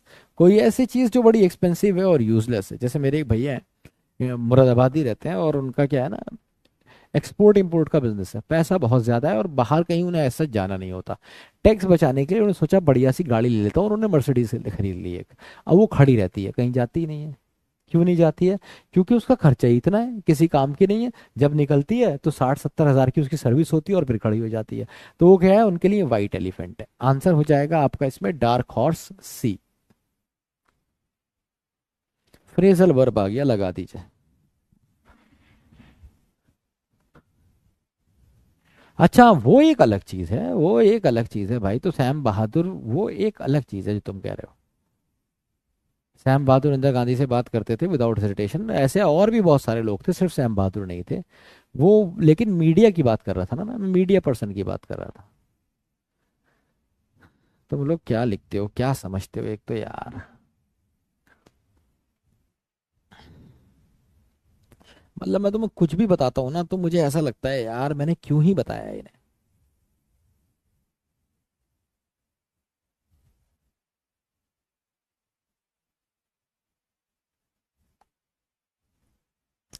इतना ज्यादा बायसनेस तुम्हारे अंदर भनी भरी है ना, कि मैं तुम्हें कोई भी चीज बताता हूँ तो तुम एकदम बायस होके पहुंच जाते हो भाई।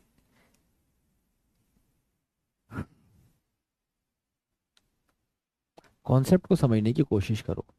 सैम बहादुर जो थे ना, सैम बहादुर एक आर्मी ऑफिसर थे, ठीक है।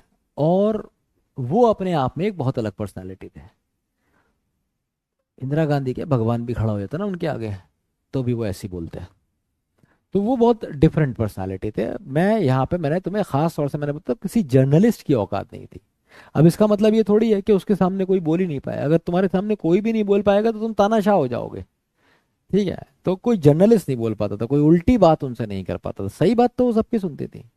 एक बात याद रखना, एक बात याद रखना कि सही बात वो सुनती थी। और भी बहुत सारे लोग हैं, खैर छोड़ो यार। तुम लोग कहीं का ना कहीं जाते हो एक्चुअली। तुमसे बात करना, तुम पता है कौन सी आंटी हो? एक वो जो पड़ोस वाली आंटी होती है ना, मेरे घर आती है, मैं चुप रहता हूँ, मैं सोचता हूँ मेरे मुंह से पता नहीं क्या निकल जाए और ये पकड़ ले। तुम वो वाली आंटी हो, मेरे घर आती है, यार बेटा ठीक हो? मैं बोलता ही नहीं हूँ। ऐसे से हो तुम, बिल्कुल जो कतई आंटियों वाले नेचर हो गया तुम्हारा।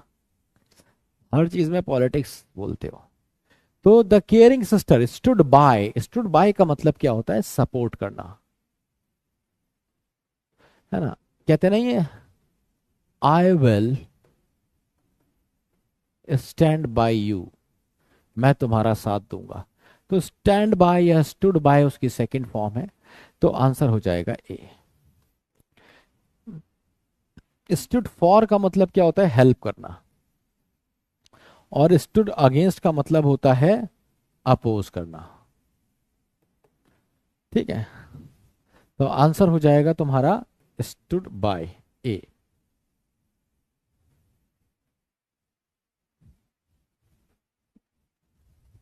भाई मराठी कैसे बोलूं मैं पैदा ही नहीं हुआ वहां पे महाराष्ट्र में, कैसे मुझे मराठी आती होगी।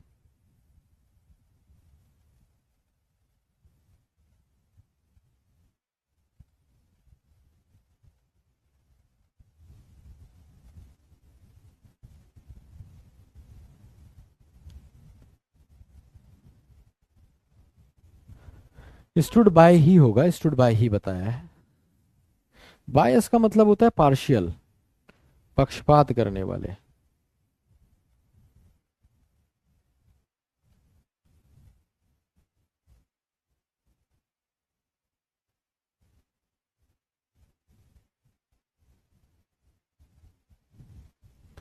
मतलब जब तुमने ये वाली बात बोली ना कि सैम बहादुर इंदिरा गांधी के खिलाफ बोलते थे, तो तुमने अपने आप में तुम सोचो इस स्टेटमेंट का क्या मतलब हुआ।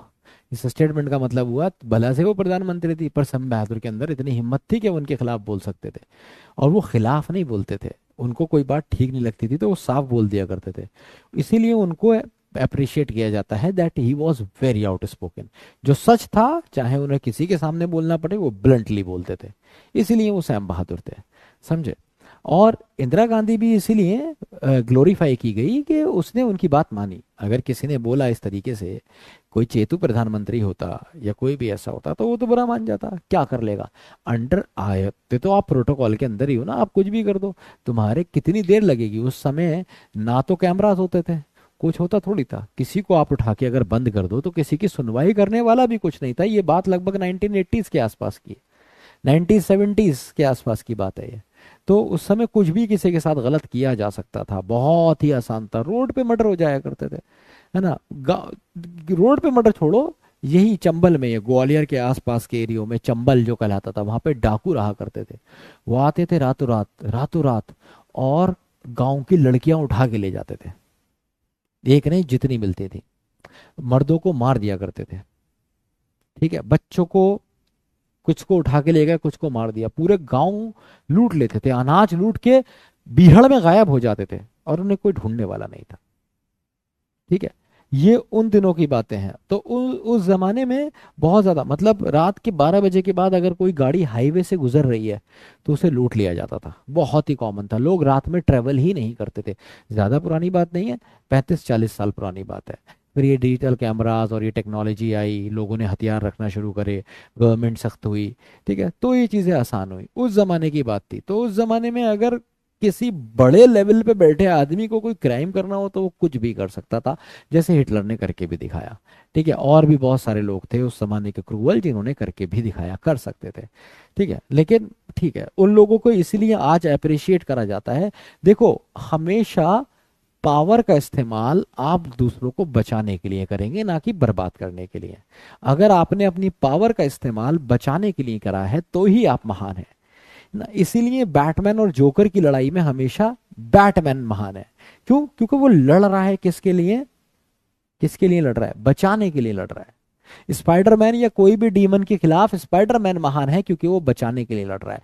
जो बचाने के लिए लड़ता है, महान वही होता है। ये बात याद रखो, ये हमेशा फैक्ट रहेगा। जो भी अटैक करने वाला होता है, हमेशा वो गलत ही होता है। ठीक है, अटैक करने वाला कभी ठीक नहीं होता, बचाने वाला जो होता है ना, वही ठीक होता है। क्रैक कट आउट आपके घर में भी होता है, उसे आप निकाल लेते हो ना, कट आउट निकाल ले भाई। कट आउट का मतलब होता है बेसिकली रिमूव कर देना, हटा देना। तो रिचा कट आउट मैन हर कलीग, तो क्या रिमूव किया पता नहीं चल रहा। कट इन, कट इन का मतलब होता है इंटरप्ट, बीच में बोल गई।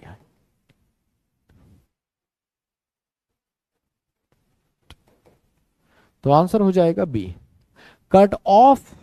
कट ऑफ का मतलब होता है बेसिकली, जो आपकी कट ऑफ मार्क्स आते हैं, तो कट ऑफ का मतलब क्या होता है, आप कह सकते हैं लिमिट या फिर मेरिट, कि जिसको डिसाइड किया गया है कि ये होगा। ठीक है, और कट अक्रॉस का मतलब क्या होता है? कट अक्रॉस का मतलब होता है किसी तरह का कोई शॉर्टकट ले लेना, शॉर्टकट।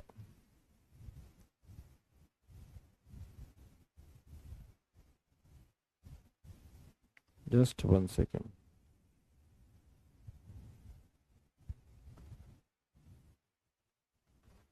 ठीक है, तो शॉर्टकट ले लेना और किसी ऐसी जगह पे चले जाना जो जहां पे जाना पॉसिबल ही नहीं हो, बेसिकली गो बियॉन्ड, या ट्रांसेंड कर देना। ट्रांसेंड का मतलब होता है पार, दूसरी दुनिया में चले जाना। Get across, can you get across the heavens, है ना?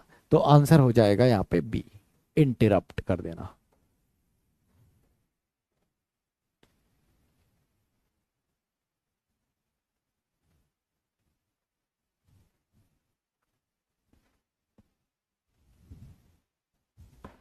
बस 5 मिनट में छोड़ रहा हूँ यार।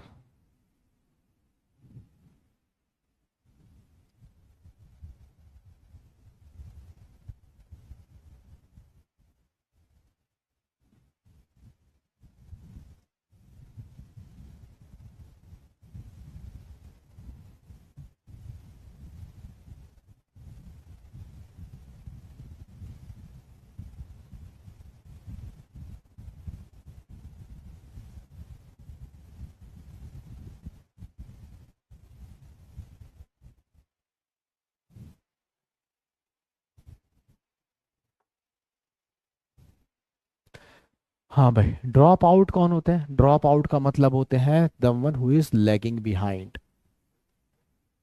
जो पीछे रह गया, ड्रॉप आउट है ये, है ना, पीछे रह गया। अब यहाँ पे as Rajesh is ill, Rajesh बीमार है, तो he is dropping out the rest of the class. Dropping behind, ये है पीछे रह जाना, ये आंसर होगा इसका बी। मतलब पीछे रह जाना लिटरली, पीछे रह जाना नहीं, कोर्स में पीछे रह जाना, तो ड्रॉप बिहाइंड होगा। ड्रॉपिंग आउट का मतलब होता है बेसिकली लैग बिहाइंड एंड दस लीव, आप इसे ऐसे समझ लेते हैं, लीव कर देना किसी चीज को। ड्रॉप आउट होते हैं ना, लीव कर देना। ठीक है, तो इन्होंने कोर्स को ड्रॉप आउट कर दिया, बीच में छोड़ दिया, तो लीव इन द मिडल भी कह सकते हो, ऐसे समझ सकते हो। और ये ड्रॉपिंग बिहाइंड का मतलब होता है पीछे रह जाना in terms of course, syllabus, in terms of activities. ठीक है। ड्रॉप ऑफ का मतलब क्या होता है? To take someone to a place, किसी को कहीं पे लेके जाना। Can you drop me off at my sister's place, क्या तुम मुझे मेरी बहन के घर ड्रॉप कर दोगे? तो ड्रॉप ऑफ का मतलब होता है वहां छोड़ देना, एक जगह से किसी को दूसरी जगह पे छोड़ देना, ड्रॉप ऑफ कर देना। ठीक है भाई, समझ में आ रहा है? ड्रॉप ऑफ समझ में आया तुम्हें?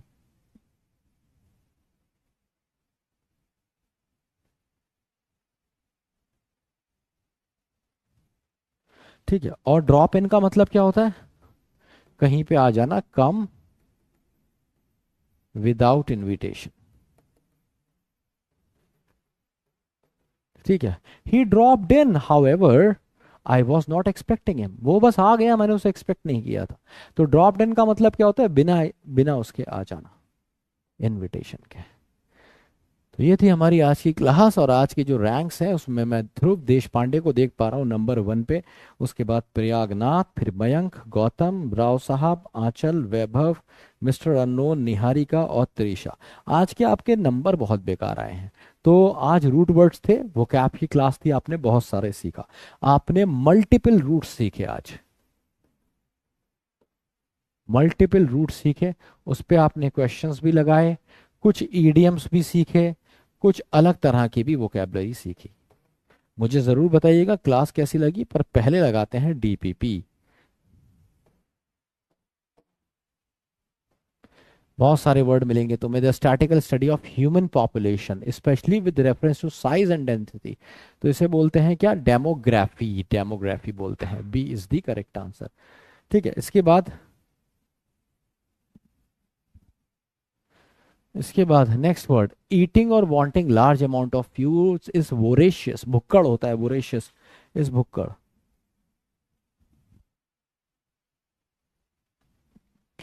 ठीक है।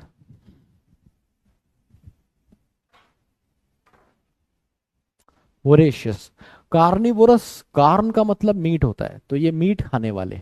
हर्बीवोरस, हर्ब का मतलब आपने आज ही सुना प्लांट्स होता है, तो ये प्लांट्स खाने वाले होते हैं। और सेवर का मतलब टेस्ट होता है। इन सब के सारे मीनिंग आपको सोल्यूशन में भी लिखे हुए मिल जाएंगे। ठीक है, इसके बाद अगला वर्ड है स्टडी ऑफ इंसेक्ट्स के लिए एंटीमोलॉजी, आज ही पढ़ाया तुम्हें। एंटी, एंटीना होता है। Pathology is study of pathogens या डिसीजेस की स्टडी के लिए। Cardiology study of heart. Ichthyology ये भी मैंने तुम्हें पढ़ाया था, स्टडी ऑफ फिश। ये सारे वर्ड्स तुम्हारे करे हुए हैं।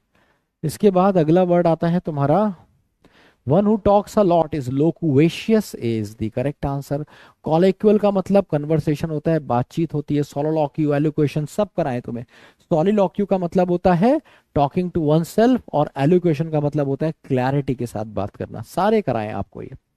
Connected with the years of years before a war is antebellum, ये वर्ड आपने आज ही किया है। बेलोना आपने आज किया है। बेलिजरेंट किया है। बेलपोटेंट, सारे वर्ड तो किए हैं आज आपने, ये सारे किए हैं आज ही। तो देखो, वहां से किए और यहां से रिवीजन हो गया, ये यहां से किए और क्लास में रिवीजन हो गया। इसलिए कहता हूं डीपीपी बहुत इंपॉर्टेंट है, तुम्हारे कोर्स का पार्ट है। गधे हैं वो जो इसे हल्के में लेते हैं।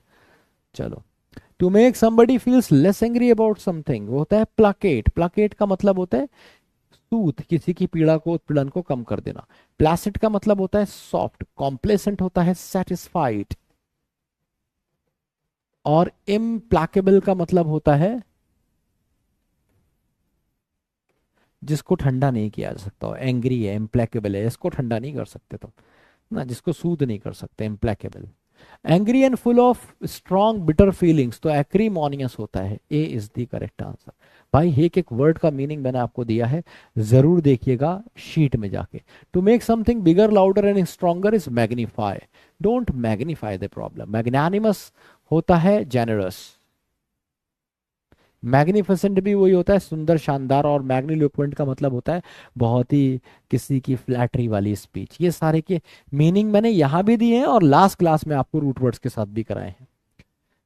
To walk is ambulant. Able to walk जो होता है एम्बुलेंट होता है, क्योंकि एम्बल जहां भी होता है ना उसका मतलब वॉक से आ जाता है। इसीलिए हमारे पास वर्ड आता है एम्बुलेंस। एम्बुलेंस क्या होती है? अपने यहाँ मतलब जो लोगों को लेके जाती है, पेशेंट्स को यहाँ से वहां। सोमनैम्बुलिस जो सोते में चलता है। एम्बुल आ गया ना, एम्बुल का मतलब वॉक होता है। Who walks while sleeping. और फिर उसके बाद एक वर्ड आता है फन एम्बुलिस, जो रस्सी पे चल के दिखलाता है ना। फन, फन करता है, फन करके दिखलाता है, तो fun एम्बुलिस is basically Acrobat.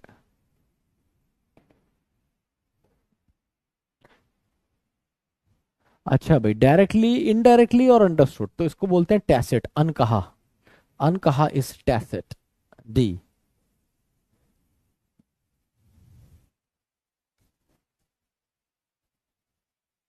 Opposite बताना है, एंटोनिम बताना है। पिथी, तो पिथी का मतलब होता है concise.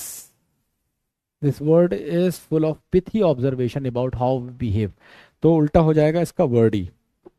C is the correct answer, उल्टा उल्टा लगाना है।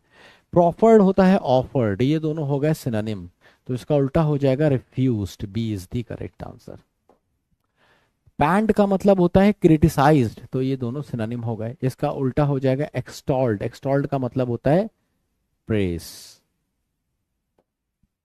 लैम्फून्ड का मतलब होता है किसी की आलोचना करना, कंडेम इसका सिनोनिम हो जाएगा, तो इसका उल्टा हो जाएगा प्रेस्ड। मैमथ का मतलब होता है ह्यूज, कोलेजल ये इसका सिनोनिम हो जाएगा, तो इसका उल्टा हो जाएगा मिनिएचर, मतलब बहुत ही छोटा, स्मॉल। डी। ईडियम फ्रेजेस आ गए। टू गिव अ रिंग का मतलब है जब आप किसी को कॉल करते हैं, I will give you a ring this evening, to make a telephone call. C is the correct answer. अगला क्वेश्चन है to play duck and drakes, मतलब किसी चीज को बर्बाद करना। Don't play duck and drakes with the money of your father, to use carelessly. B is the correct answer. Put yourself together का मतलब है अपने आप को एकत्रित करना किसी चोट के बाद, किसी हादसे के बाद, तो calm down. B is the correct answer. Teething problem, कोई ऐसी प्रॉब्लम प्रोजेक्ट शुरू होते ही आ गई, आज तुमने पढ़ाई शुरू करी, आज ही तुम्हें पता चला इंग्लिश तो बहुत खराब है, तो टीथिंग प्रॉब्लम है तुम्हें। Problem is the start of a project. To a T का मतलब है बिल्कुल to the point, precisely. I want this project to be completed to a T, precisely, अच्छे से, precisely, to a T. D is the correct answer. तो भाई मेरे दोस्त, ये थी हमारी आज की क्लास। मुझे ज़रूर बताइएगा कि आपको क्लास कैसी लगी। किसी का कोई डाउट है, कंफ्यूजन है, तो जल्दी से पूछ लीजिए, नहीं तो एन डी नो डाउट लिख दीजिए फटाफट।